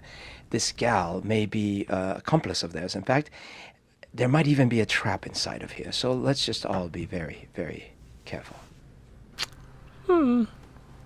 Agreed. I don't want to die in a bank. Agreed. Especially one like this. So I guess I use my thieves' abilities to check the lock and everything. I guess I hadn't considered that. Actually, you would recognize this. So this is a magical lock, but it actually doesn't use your thumbprint. It uses your blood. It has a little needle that comes up when you put your thumb on that takes a small bit of blood from you. You probably need to have blood similar to Thwar's in order to open this lock.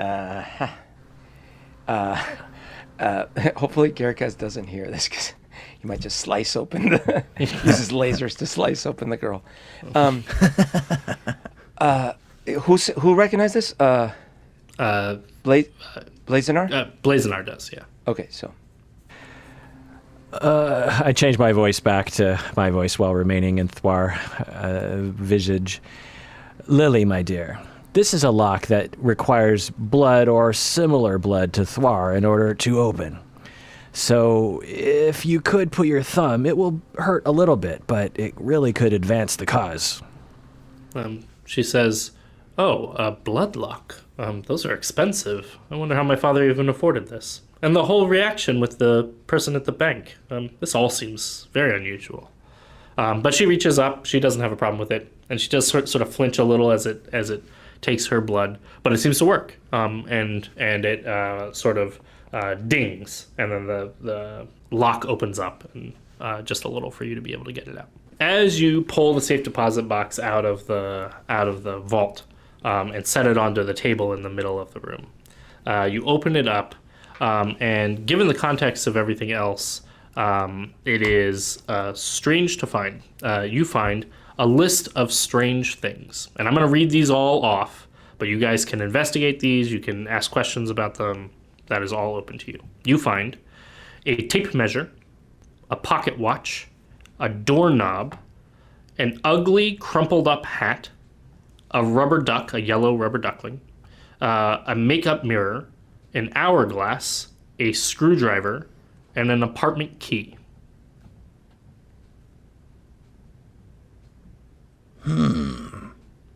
Oh, and you also find a piece of paper. The piece of paper details an insurance policy on this safe deposit box. The insurance policy is the safe deposit box is insured for over $1 million gold. Hey, quick question. I missed one thing. So tape measure, pocket watch, doorknob, blah, yellow duckling. After doorknob was ugly crumpled up hat. Got it. Yellow duck, hourglass. What else? Rubber duck, makeup mirror, like a little compact makeup mirror, an hourglass, a screwdriver, a flathead screwdriver or a standard screwdriver, and an apartment key. Okay. So I'm assuming we're gonna just inspect all these things. Sure. Anything you want to specifically look at first, or do you want me to just give you a little bit more Well, details on each of them? I We do should say have one Lily thing. do her thing. We should have Lily. Lily, see if she recognizes anything. She could tell that earlier she had some magical abilities to inspect artifacts. Maybe she would recognize if anything here was particularly magical. So she pulls out actually the piece of paper detailing the thing. And she says, 1,000,000 gold? Where did he get 1,000,000 gold from to insure the box? And why would he do that to all this junk? Can I inspect to see if anything is an illusion? Sure. And are you gonna you have to ask her in character if you want her to like perform Yeah. a magic or something. Lily, You can totally start perhaps looking through. your museum abilities will be able to determine the true nature of these objects, because surely they are not just as they seem. And then I try to see if any of them are an illusion. Totally. Each of you sort of is picking up and investigating each of these items and taking a look at them. They are sort of unusual, but they don't seem like illusions. You can feel them. They have tactile sense to them. They are definitely real items, and they don't appear to have any illusions. And Lily casts spells and investigates all of them. She says none of them are even magical. I couldn't tell you what any of this is. The things you discover are the tape measure is like a little pull-out tape measure. It says that it's a 10-foot tape measure, but it actually only pulls out to 3.5 feet, and then it gets stuck. And then it goes back in, and then it pulls out to 3.5 feet and gets stuck. About 3.5 feet. The pocket watch doesn't wind, and is in fact not ticking, and it is stuck reading the time of 2:46. The doorknob is brass, and it's well worn, like it's been used a lot, but is otherwise not particularly important seeming. The ugly crumpled up hat, when you kind of uncrumple it, is like a weird sailor's cap, but no like markings on it or anything like that of like a military or anything. The rubber duck is a yellow rubber duck, and it squeaks when you squeeze it. The makeup mirror has like a light-colored makeup in it, almost white makeup, like a makeup powder. And it's sort of a compact, so it opens up like a clamshell. The hourglass is filled with, it's a small handheld hourglass, and it's filled with like a black sand. And it maybe times for a couple of minutes. But it doesn't have any writings or etchings or anything on it. The screwdriver is old and beat up. It even has like a couple of like little chips in it. And the apartment key says on it number 27. So it is apparently not the key to his apartment.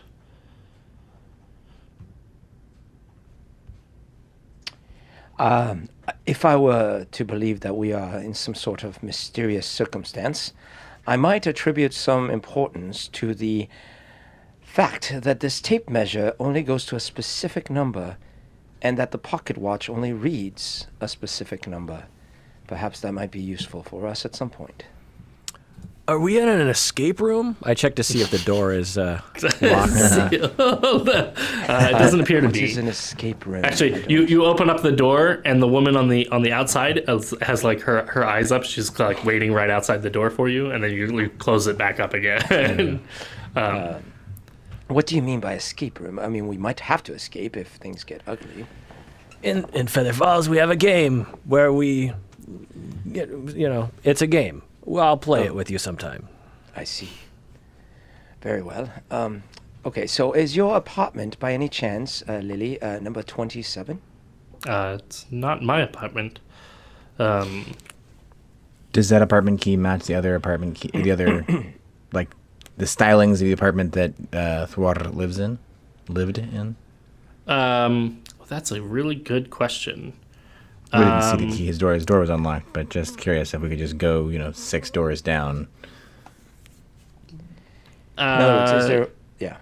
So yeah, do we recognize actually- where this key's for? Actually, no, but I'll give you an extra piece of detail. I think on the other side of the key, I think it has the number 27 on one side, and on the other side, I think it has the actually address of the apartment. If you live in this apartment and you lose your key, you're just giving someone the 100% way to get into your apartment. It's really bad. It's really terrible. I think it's Whoever- written on it. It's like That's- someone. it's handwrote really a bad idea. Yeah, it's a terrible So- idea. Yeah, It's totally. like you putting your license plate number on your car key. Like, yeah. That's why the key was in a safe deposit box. I mean, sure, that makes sense. Insured for $1 million gold. The key says 482 Destiny Avenue. Okay. Let's see. Is that in I town? Do we know? Yeah. Destiny Avenue is actually not very far from where you are. I believe we might need several of these things. If I were betting Vedalkin, I would bet that we might end up needing the doorknob to open the door that this key goes to. You might want to take that with. I don't know about the hat unless one of you wants to wear it as a stylish statement. Perhaps, Gurkus, you might be interested in this. It squeaks. Squeak, squeak. We should give this to the child. I hand it to Blazenar. Blazenar, speaking of that, you might find this makeup mirror handy. It has some makeup powder. Yeah. Yes. Disguise yourself often. Yes. Perhaps. Perhaps if we go to the apartment, these other items will work themselves out. Julian, what you is might your... want to bring all of them. Yes. I think we should bring them all.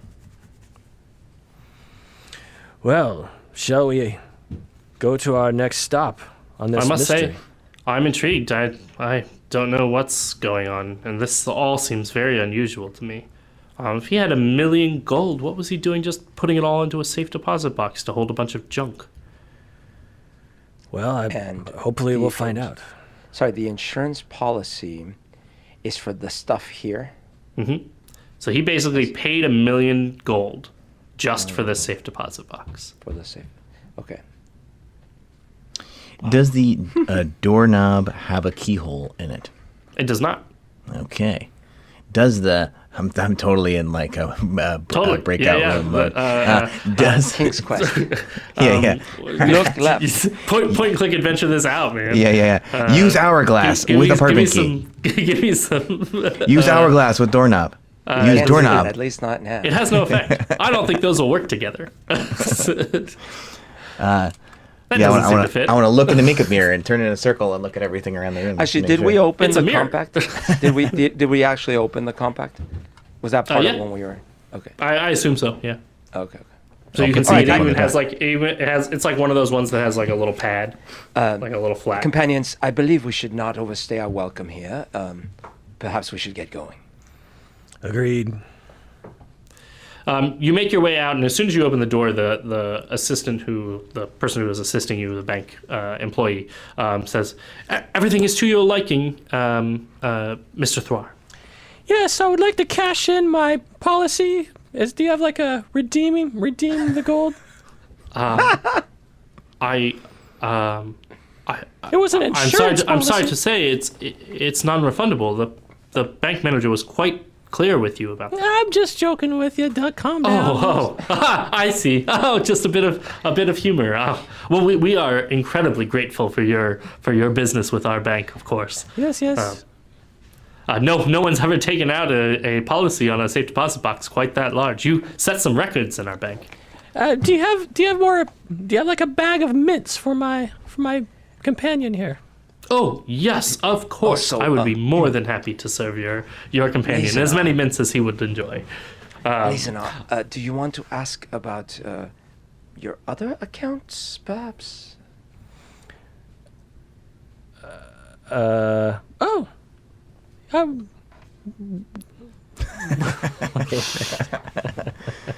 Can I roll a persuasion check or a deception check?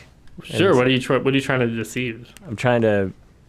I don't know how to ask the question in a way that doesn't come across like I Like don't you're know what not I'm talking about. using- Well, I might as well just cash out all of my assets here Okay, I while got I'm a, at this. I got a 17.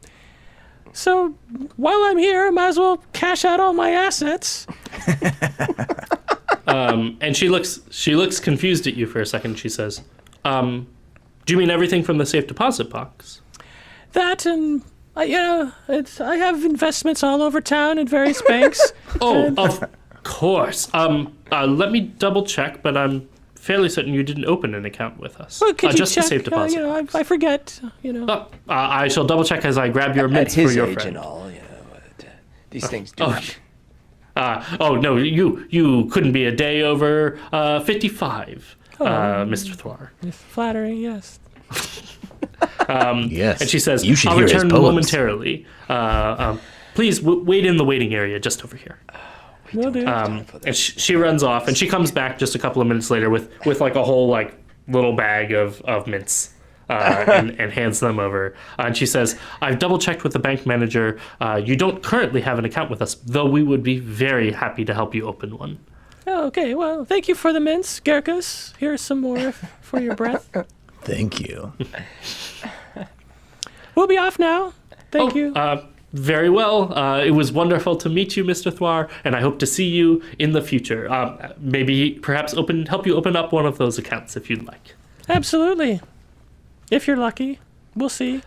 And she motions and escorts you back to the front of the building, and the guy who was serving you mints is no longer there.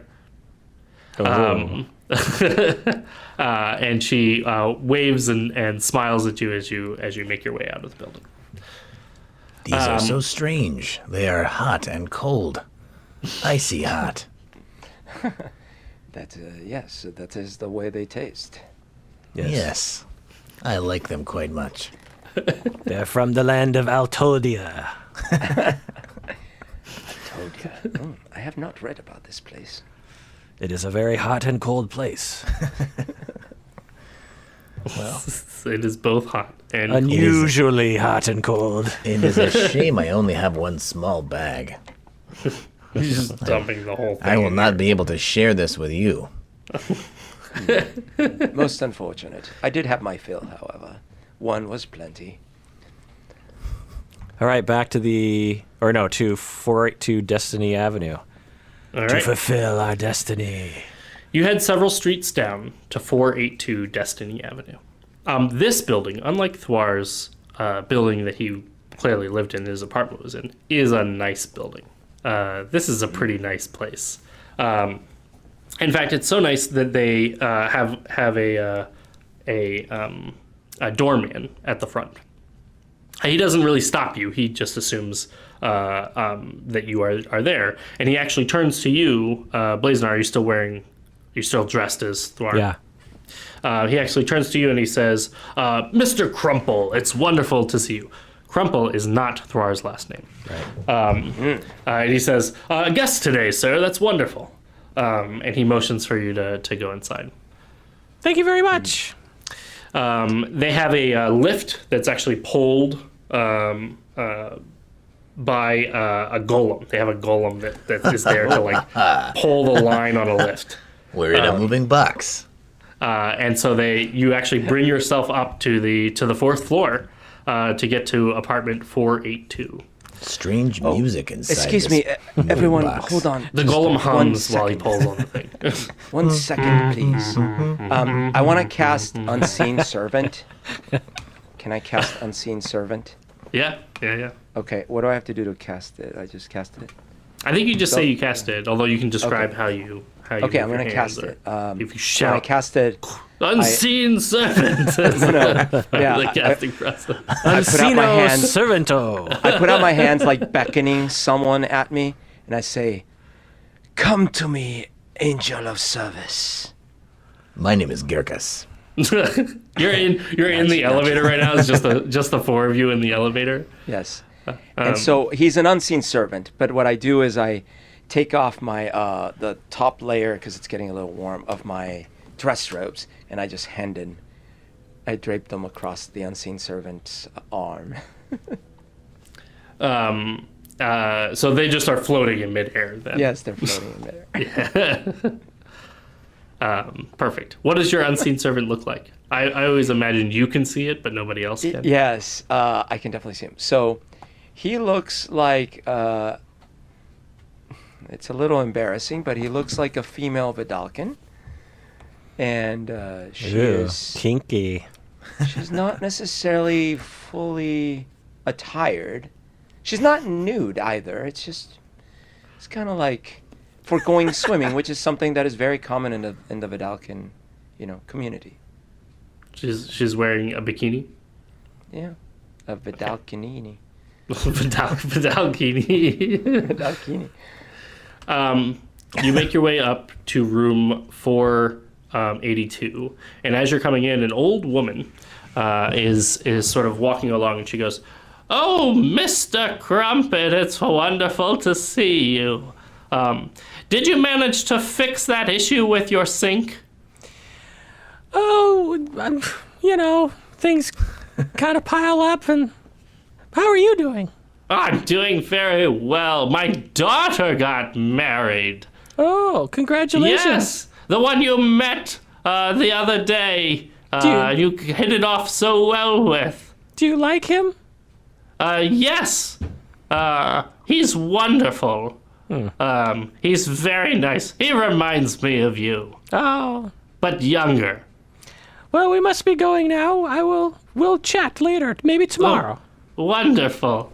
It is a joy to have you in the building with us. It's a joy to be here. Excuse me.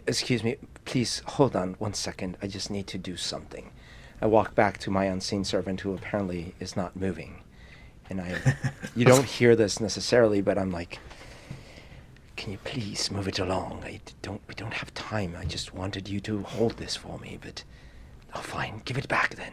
And then I go back and I'm holding my coat. You're having an argument with your unseen servant. I have a complex psychology going on with these unseen servants. I love it. You get up to the door of apartment number 482, and it is locked. I inspect the lock. It appears like a normal... Oh, I guess you're looking for traps? Yeah. Give me an investigation check. Ooh, a 20, I believe. 19, sorry. Oh, okay. These doors are well-built doors, and the locks are well-made. This would be a tough lock to pick. Not impossible. Definitely well within your skills, but definitely a really nice lock. These are nice apartments for wealthy people. So this would be a difficult lock to pick for sure. But a lock as in it takes a key, right? Correct. Right. So use the key. Oh, I guess we're out of... Oh, of course. The key unlocks the door without issue. And we go in. To the As you step bathtub. into the apartment, it's a nice but pretty sparsely decorated apartment. It is much nicer than his other apartment. In fact, this apartment is so nice that it actually has fireless torches that light up on the walls as you enter into the apartment. As the door opens up, the whole apartment lights up.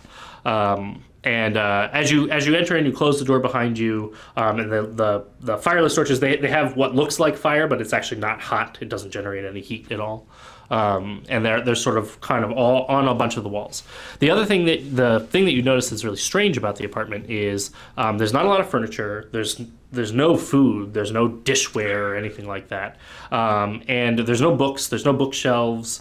There's basically a couple of chairs in the middle of the room and a tiny little folding table. And there's also no windows. By the way, unless it's not okay with you, Adam, I didn't notice this yet, so I'm still outside, and you can hear. Can people hear if someone's talking outside the door? Or is this the kind of door that you wouldn't hear it? It's the kind of door that you wouldn't hear it. Okay, well then fine. I did come in then, but I'm sort of in the corner, and everyone else hears me kind of like whispering loudly, like, "Look, fine. I will not invoke you again for trivial matters. It's just, I just wanted my coat held. It's okay. I will keep that in mind. Goodbye." Having some trouble, Julian. No, it's fine. It's perfectly fine. I just, it's fine. All right, well, if everything is fine, let us try to decipher the puzzle before us and put out all the items. You have a pile of items. They're sitting on. There's a big round rug in the middle of the room that the chair and the table are on. So you now have the table is actually not even really big enough to hold all these items. So you have to just put them on the floor on this sort of ugly rug. Can we investigate the area, see if there's any... Everybody roll me investigation checks. Wow, I'm rolling really well. 24. God, Wow. what's wrong with me? Investigation is both a terrible roll for me, and also I'm rolling very low. I got a 2. 11. This is a +7 for me, by the way. It's a -1 for me. Yeah, it's it. We're I at rolled the a 3. stage of the game that is all investigation checks, apparently.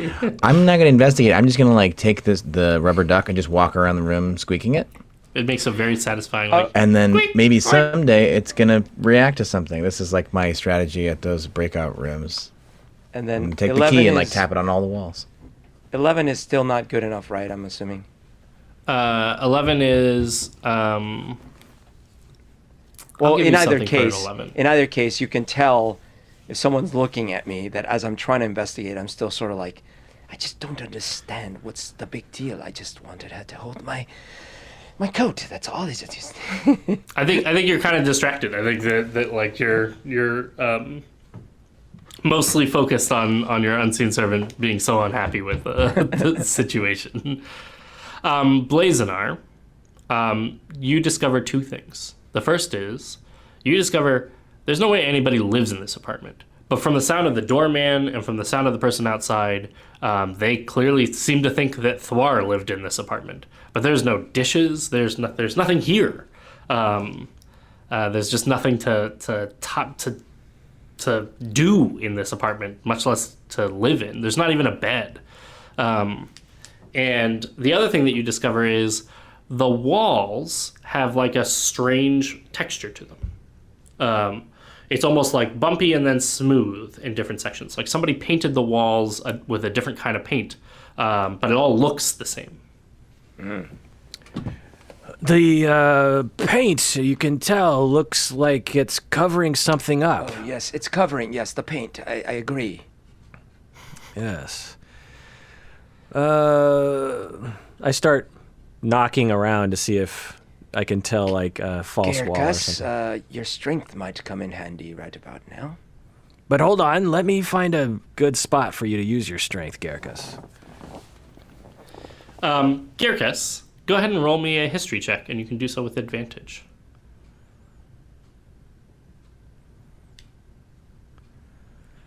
Adam Davis is rounding around in his I don't know, it looks like his Get his pocket. dice out. Oh, he rolled something. Oh, we can't hear you. You muted your stuff. I was muted and I was giving the play-by-play on everything that was exciting that was happening. And then My first roll was another really low roll, and I was lamenting that history is a -1, but my second roll was a natural 20. Oh. Woo! So, power up Gerkus. Go gadget investigation history check. Gerkus, with a natural 20. So the reason I had you roll specifically is that there is actually an there's an old Dragonborn trick that from where you're from, there is actually a kind of paint that you make with berries, and the berries appear to be clear, but when you turn off lights and get it into pitch darkness, the berries actually light up and they glow. And so you are aware of this because you were in school, and this is the kind of thing that schoolmates tend to try to play as pranks on each other.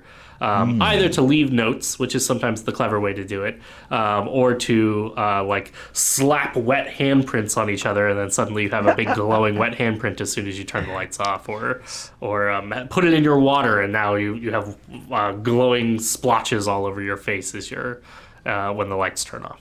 So this is invisible ink kind of stuff. It's basically like invisible ink, but it specifically reacts to having no lights on. So let's turn the lights off. Do you say anything, Yerkus? Or do you just go around and... Do I know how to turn the lights off? Is there like a switch, or is this like a command word OK Google thing? It is. It has like a little. It has like a little switch on the side of each light. Oh, okay. I'll start just walking around turning the. I think I know this.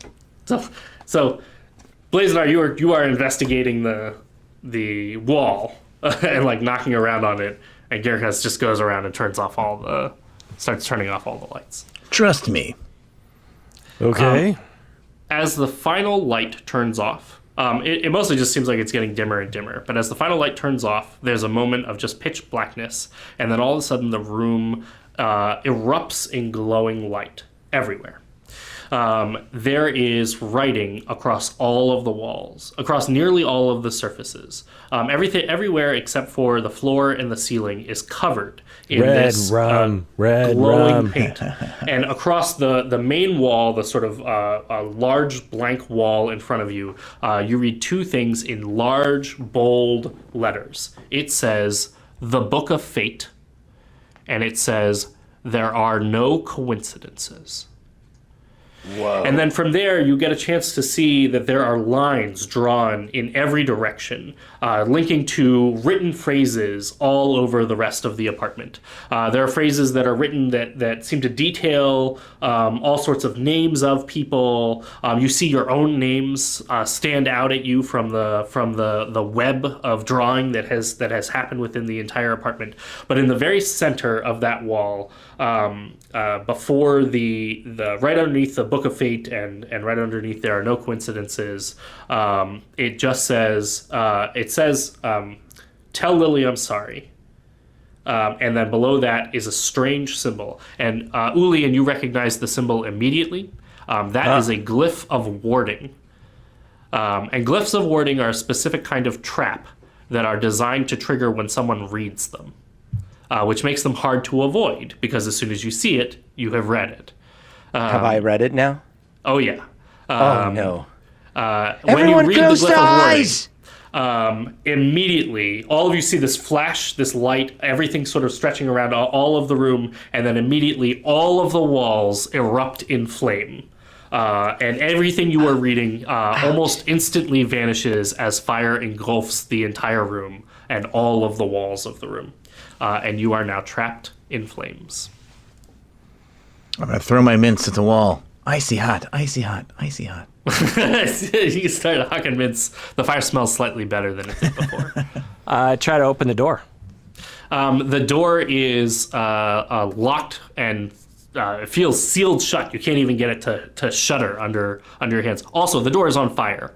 So as you're like sort of reaching over to try to grab the handle, the door, just like all the walls, sort of went up in flames immediately. And the fire and smoke is billowing into the ceiling of the room right now. I am going to try to bust the door down. Yeah. Awesome. Give me an attack roll. Now we're talking. Now we're cooking. Well, that's with happening. fire. Can Ray of Frost do anything against this fire, or is it like... You give it a try. Okay. I got a 23. Oh. Give me an attack roll with Ray of Frost as well. Attack roll? What do I roll? Actually, you can just make it a damage roll with Ray of Frost. I can assume you can hit the fire. It is all around you. Okay. So it's not a 2d8. challenge to hit it. So the 2d8? 2D? Yeah. Oh, yeah, because you're 5th level. 2d8. Okay. Garrikas, are you resistant to fire? Yes, I am. That's going to help you here. 2d8. Okay, here we go. And I'm rolling some dice as well. So I rolled a 9, and then there's a +7. Do I add the +7, or is that... No, that's your to hit. That's the 2 hit. Okay, so That's 9. that's your roll when you kind of point and have to aim it at something. Got it. You're just blasting it at some fire right now. I guess you could aim for the door if you wanted to specifically. Yeah, for- sure. Like, be able to get out. might help Girkus a bit. So you blasted Yeah. actually with some ice first. Yeah. And Girkus, that actually does help because you were going to take some fire damage. But it does start to put out the fire on the door. Teamwork. Basically, as you're blasting it, like the fire starts to die down, and Girkus, you're able to land a couple of blows against it. But only just because the fire kind of picks back up again very shortly after you land a couple of blows. Garrikus, this door must have like a solid metal core because you dent the wood on it, but with your blows against the door, it does not budge. This room was clearly designed to be a trap. Somebody wanted, well, probably Thwar, wanted whoever came into this room to be burned alive because that door is not going to budge very easily. Do I get the sense that this is a lost cause then? Yeah, at least the door is a lost cause. Okay. And there's no windows, and there's a rug. Lift up the rug. Is there anything under the rug? There is. What's under the There's rug? a door under the rug. Ha! Escape room. All my escape The rooms paid door off. is perfectly laid into the floor of the room and very flush with the bottom of the room. It is a full-size door. It's just on the floor instead of on the wall. And the door has no handle. Take Let's out see we how have big a the door handle. is. Let's measure the Hand me length the of the doorknob, door. quickly. Oh, the doorknob. use the doorknob. You take out the doorknob and it fits perfectly into the door on the floor, and you're able to open up the door. Twist. Open. The door appears to have a set of stairs that lead down, and you realize you're actually in the apartment immediately below you, which also appears to be sparse and have nothing in it. And it is pitch black because you didn't open the door to turn on the lights. And so as you come down into the door below you, you're able to close the door behind you. And you can hear the fire still going on in the room above you. And Lily, who also has come down the stairs, she says, "Oh my God, what was all of that? Thor was looking for the Book of Fate?" Should we try to stop the fire? All the writing on the walls, it will be consumed. We will not know. I think it's a lost cause there, Julian. I try to find a light switch. Yeah, you can find one of those little torches that are built into the walls Okay. to turn it on, and you get a little bit of light in the room. And what are we looking at? It's literally an apartment. It's almost identical to the apartment above it. Check under This the one rug. does actually have windows. And it has somebody that's like clearly built a staircase up to the ceiling of the apartment that you just came down and connecting to the door that you just came through.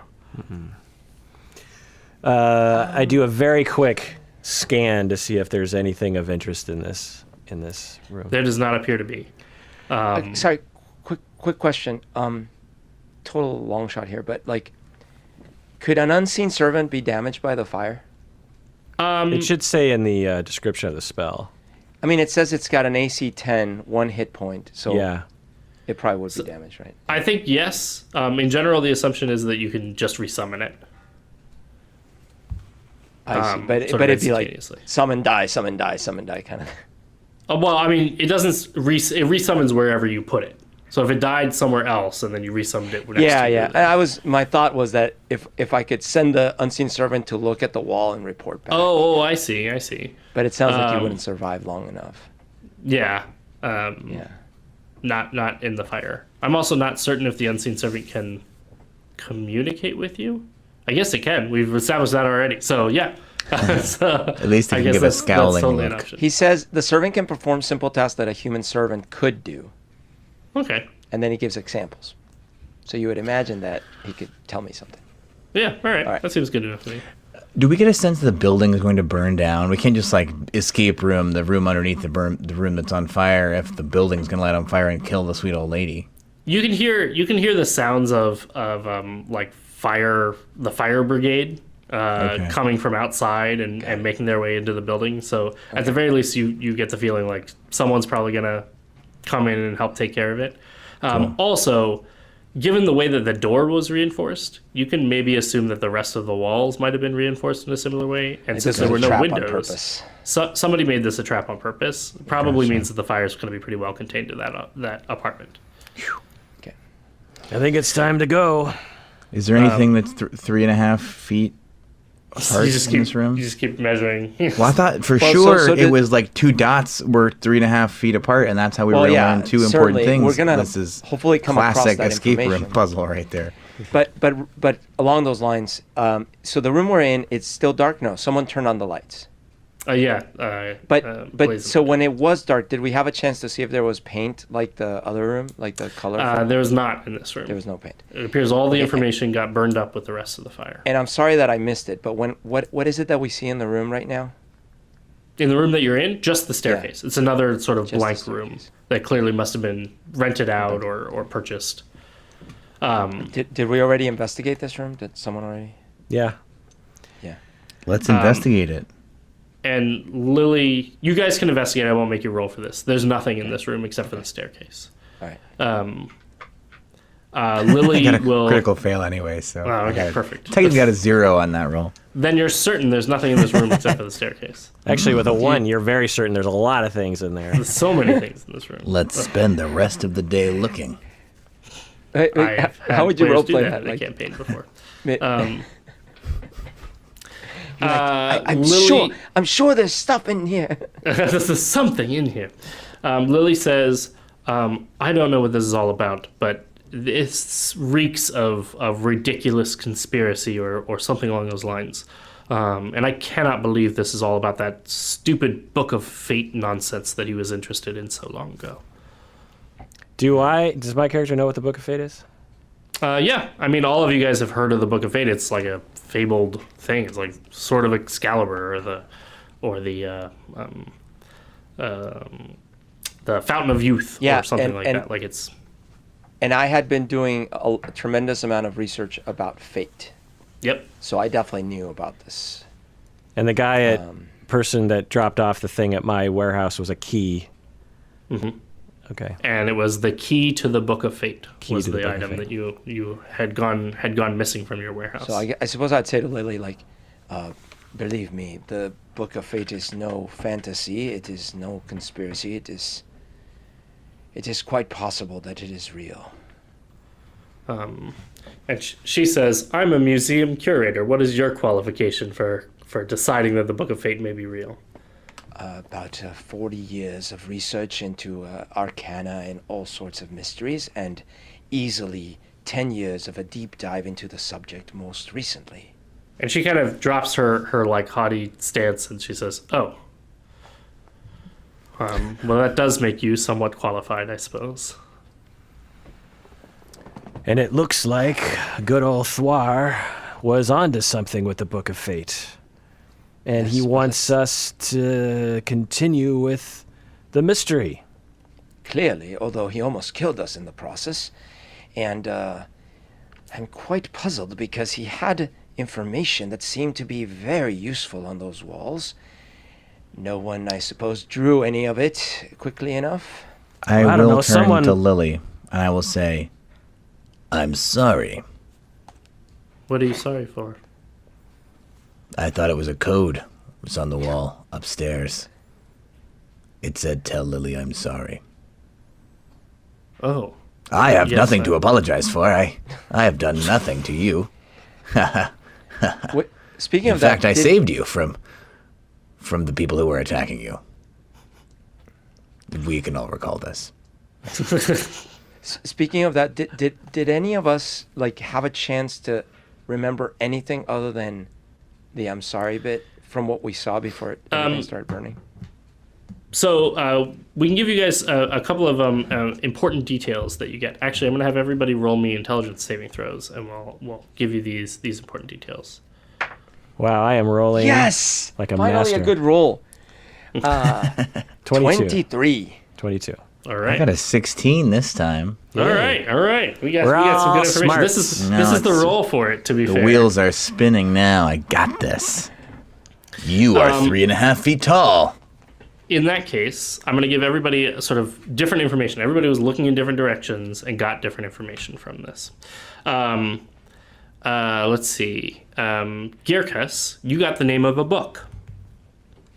I'm going to say it is Cessinar's 121 Ways to Make...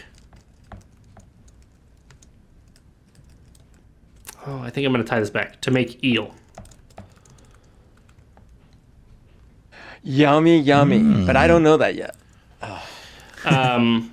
Let's see. Ulian, you got two other bits of information. You got the Templars of Fate. And it says specifically, don't trust the Templars of Fate.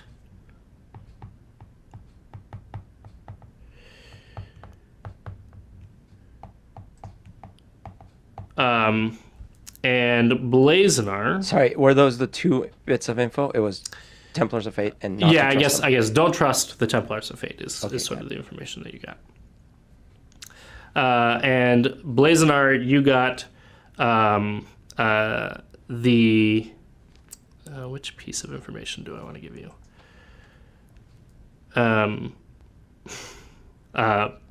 Blazenar, you got the just a cryptic sort of message that looks like it might have been specifically for you. That says, "Who is the mysterious stranger?"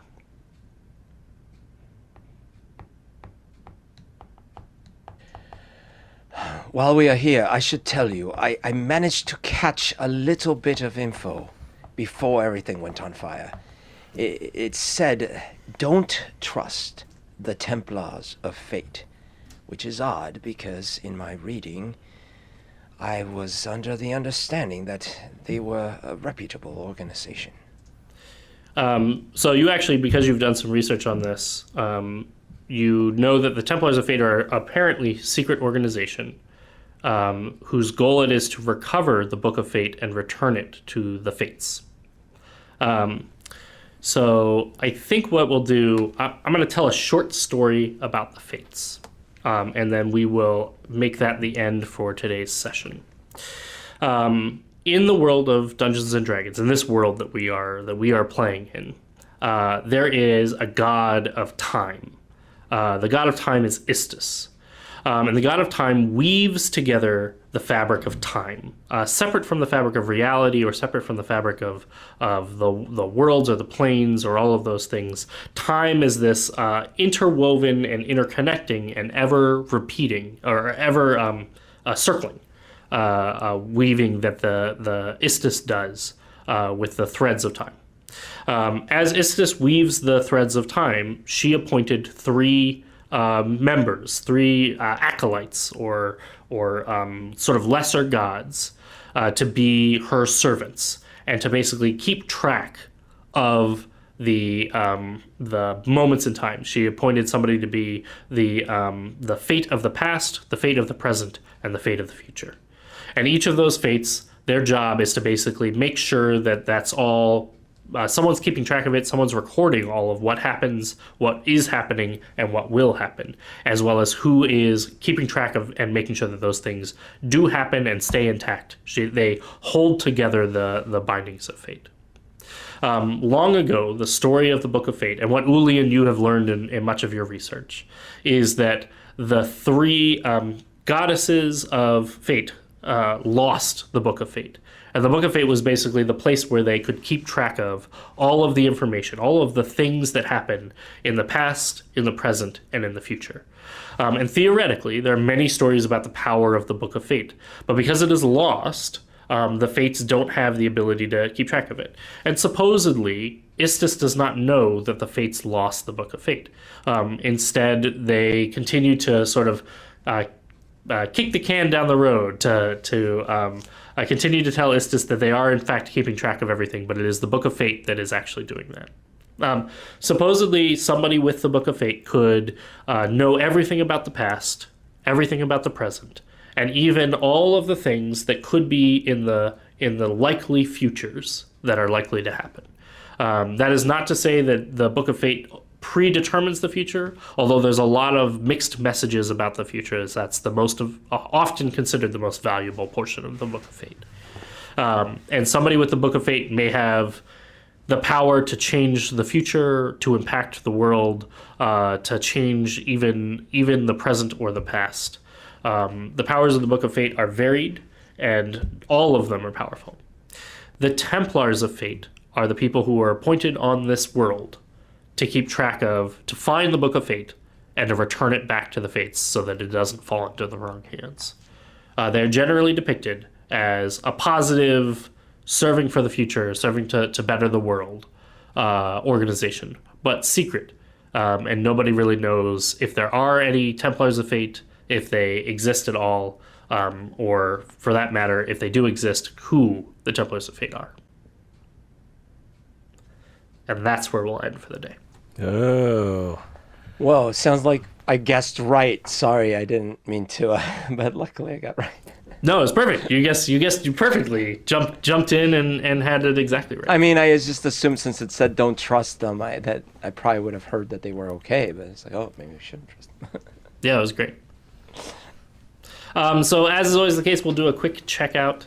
For our checkout today, we'll do a spotlight that you have for somebody else. Who would like to start us off? I'll spotlight Umberto. His character is a smart guy, and he's taken the lead as a smart guy, which relieves me of that role from last time. So I like that. And, he's really trying to play his character that he has no knowledge of because he's never played a wizard before and they're very complicated. But he's the perfect Sherlock Holmes for this mystery, and he's playing it very well, very in character. So that's good. I thank you. I would say, man, this one's really tough because there are two things that I really liked. So can I break the rules and just do two spotlights? Sure. Yeah. Okay. Why not? So one thing was I loved grabbing all the mints. It was just so funny. It was like, because I could see the scene, you did it so cinematic. It was great because like the little uppity guy with his little mints. Please take only one. Like, it was so funny. And then the second thing is, and I wish, because like I think the visuals were a large part of it, Kirk, when you finally settled on your high-pitched voice, and then like when you were interacting with the bank lady, because part of the thing is I threw this ball at you like, oh, ask about your other accounts, and then you're like, okay, oh, I'd like to withdraw. But right before that, when she's like, what was the thing she said? And you're like, oh, I was just joking. It was so funny. So that was really entertaining. Basically, I got a lot of humor today. It was very good. I'm going to spotlight Kirk for pushing through on the voice. You at one point said you were going to just give up and use your regular voice, but you didn't, and True. I appreciate that. And it became a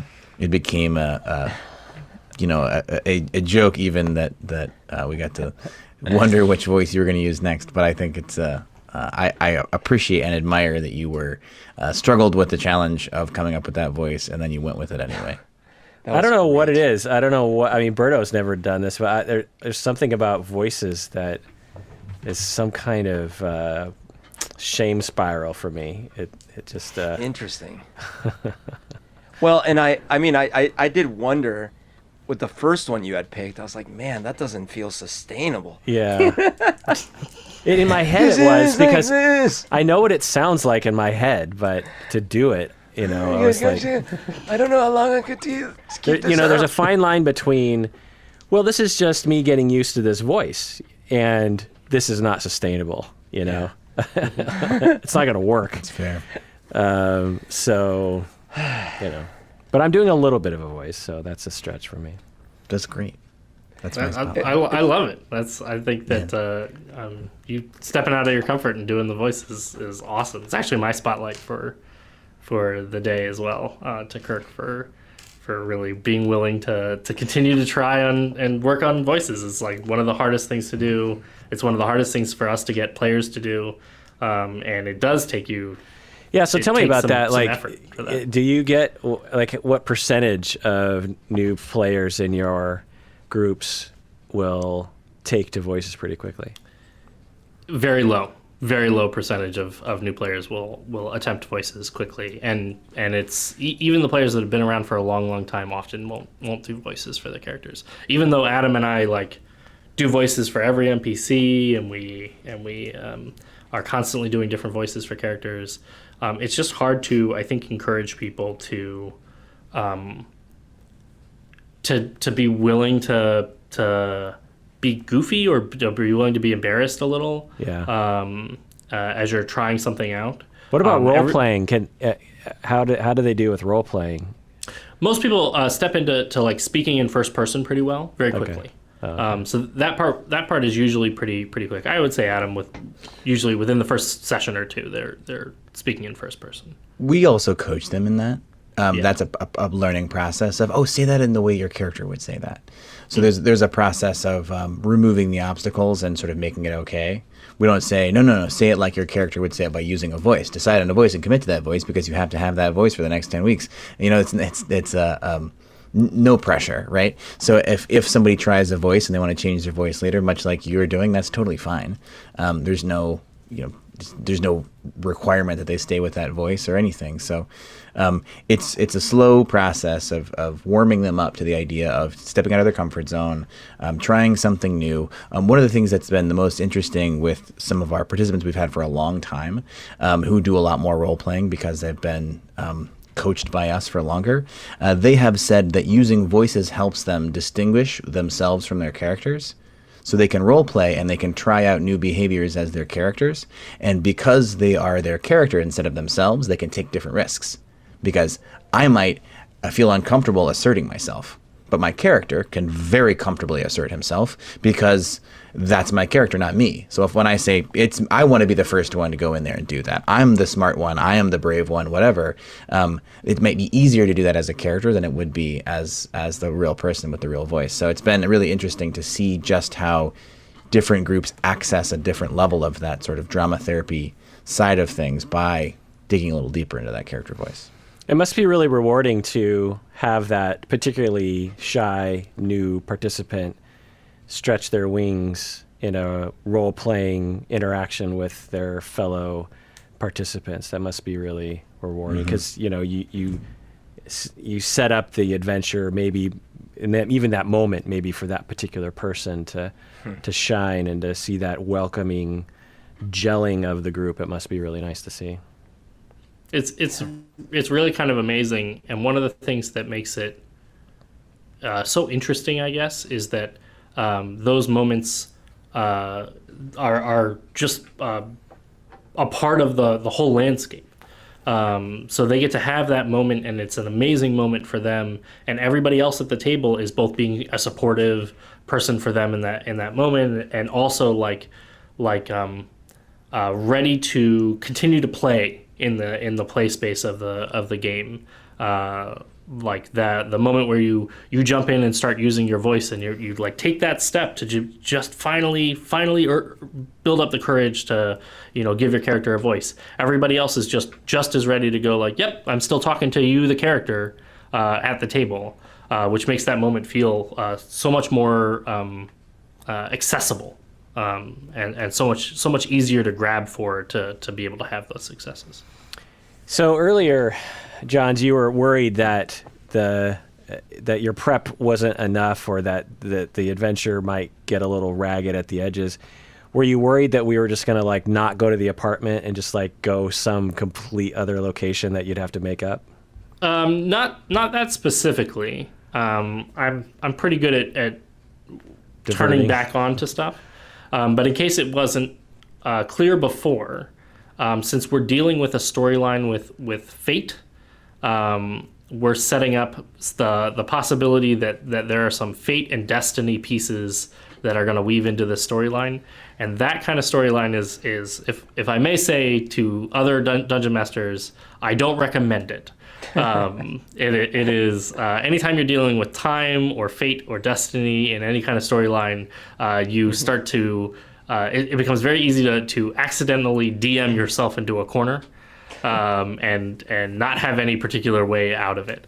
And so I've done this before. I've actually done time travel campaigns and stuff where the things you affect in the past end up affecting the future, and et cetera, et cetera. And they are super, super fun when you can do them well. They're very rewarding, but they also have this constant pitfalls of very many more things that you need to track as a result of that. So my nervousness is actually more on my prep as a game master, for going into this and going, oof, I hope I'm not biting off more than I can chew on a storyline like this. But I think it has a rich opportunity to have very many like really amazing moments built in. Cool. I gotta say, I could tell, not so much in the previous episode, but in this one, I could tell, I was like, oh man, this is quite different from our last one, because in the last one, it was more traditional storytelling. Like you had an arc in mind of like, what was going on in the world and things like this. But in this one, it is like a murder mystery or something, and already you're setting up. And so I was feeling really anxious at several parts today, where I was like, oh my gosh, what if we're not doing what we're supposed to be? And then of course I was trusting. I'm like, no, I'm sure he's got it. But I was like, oh no, this seems like a dead end. What are we gonna do? Yeah, for those who don't have the benefit listening, we're over Zoom right now, and 75% of the time, I could just see Berto just staring at his character sheet, wondering like, wait, What can I use? because I'm the toolbox of this group. Like I got the spells. I'm supposed to be the smart one. And so I could. He just had this furrowed brow at every moment. He's like, "Wait, so what spell is going to get us out of this jam?" And I like that because that was me last game, by the way. You guys were just like running around, and I was like, "Oh crap, how am I going to save this with my spells?" Yeah. And like I don't want to, I'm sitting there like, wait, am I supposed to be realizing something right now? Of course, illusory script, duh. Is the burden of being the smartest person in the group. I find the Grollo of this campaign. Yeah. I punched the thing. Laser Grollo. I added the ear pulling in there. Yeah, that's perfect. But I the irony too was that I was missing all my stupid rolls for investigations. Right. My God, he's not being helpful here. The rolls actually- this session were pretty wild, actually. Yeah. Just before COVID put us all in lockdown, I just discovered how much I love puzzle rooms. Oh. So I like just got into it, and then now we can't do it anymore. And I was like writing down all the things. Like, it's a duck. What does a duck squeak? I want to like think about all the things that I can do with these things. So I'm excited to puzzle break. Yeah, we got to I'll- do that maybe when we. I would Yeah. I would love that. That would be great. We did it I for actually my have a friend birthday who runs a last puzzle year. room up in Edmonds. Oh, up in Edmonds. It might have been the one we went. It might be the one we to. did. Is it Yeah. near Aurora? Kind of. I don't know. I've actually never been there. Oh, I just know that it's in that area. okay. Ours was fun. Yeah, it was two rooms. We did one room. Yeah. Well, we I did figured two it in out the same day because without I love help. them so much. What was that? I did two in the same day. I did one for a friend's birthday, and then we were like, well, we have some time left in our evening, and so we another like one. Googled it and found one and drove across town and did another one. It was awesome. Yeah. Wow, that is They're a lot of enjoying fun. it. I mean, if they're well done. There's some I've done several, and one of them I was like, not Yeah. well planned. Well, the But one we most did of for them my were. birthday last year, Berto did a lot of the legwork for. I was filming the whole time. That was fun. Yeah. That's pretty awesome. I definitely have never done one, and given my profession and my interests, it is. I really need to. It's a very I'm fun. sure I would It's a very enjoy it. fun group activity because when you're starting out, it seems impossible. You're like, we're never gonna. This is, you're about 15 minutes in, you're just like, we're never gonna get this. And then, if you work together and you all have your different things that you do and you're smart about it, like things start to come together. Yeah, if it's just you in that room, you're done. Yeah. The room will kill you. Yeah. But because it is that, because you're like I'm just not noticing anything. But then someone notices one thing, Yeah. and you notice one thing, and someone notices one thing, and then you put one and one together. Yeah. And it does build on itself. It's really The first one we did, it was with a bunch of strangers, and it was really hard because it was like,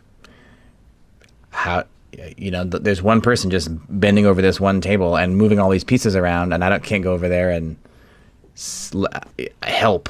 They're like seem very, very confident that they're doing this, and I don't want to go over there and ask them to tell me what they're doing, but they're also not going as fast as I want them to go. So I'm going to go quickly figure out something else to do, and it's like a really interesting experience doing that with you people should you don't pull know very a well. Professor Umbridge in those cases.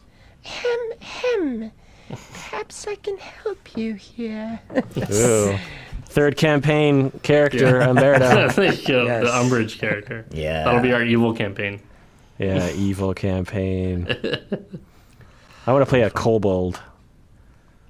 What's That'd the be voice kind for your of- that'd be kobold? pretty Yeah, I'm very slippery and slimy, like a kobold. fun. That's I like good. that. That's really That's good. a- I that's really a like good that one. I think I just want to do Gerkas as evil. Tonight just I becomes- dine on Yeah, I was turtle gonna say, it just soup. becomes the shredder. at You that point. imbeciles. That's pretty much. It's the shredder. Then I would pick the one I almost picked for this one, which is these snake-like people. And they Like are a very Yanti? violent and- Yeah. What is it? Yanti. I think that was the one. I think that was it. Yeah. They're pretty fun. too. I was just like, wait, this sounds evil. Yeah, those are the ones. The Yanti purebloods. Then I kept reading and I'm like, oh, I got scared. I'm like, that sounds evil. Yeah. Probably not the best character given our current political climate as well. Oh, really? Yeah, I guess that's pretty true. Yeah, pure bloods. Well, the purebloods. Yeah. Oh, right. Yeah. Well, Harry Potter has purebloods, but they're evil. Yeah, that's true. All right, y'all. It's been a fun adventure. And tune in next time when we continue with the Book of Fates campaign. And everyone out there, please take care of yourself. Because Why? you truly deserve it.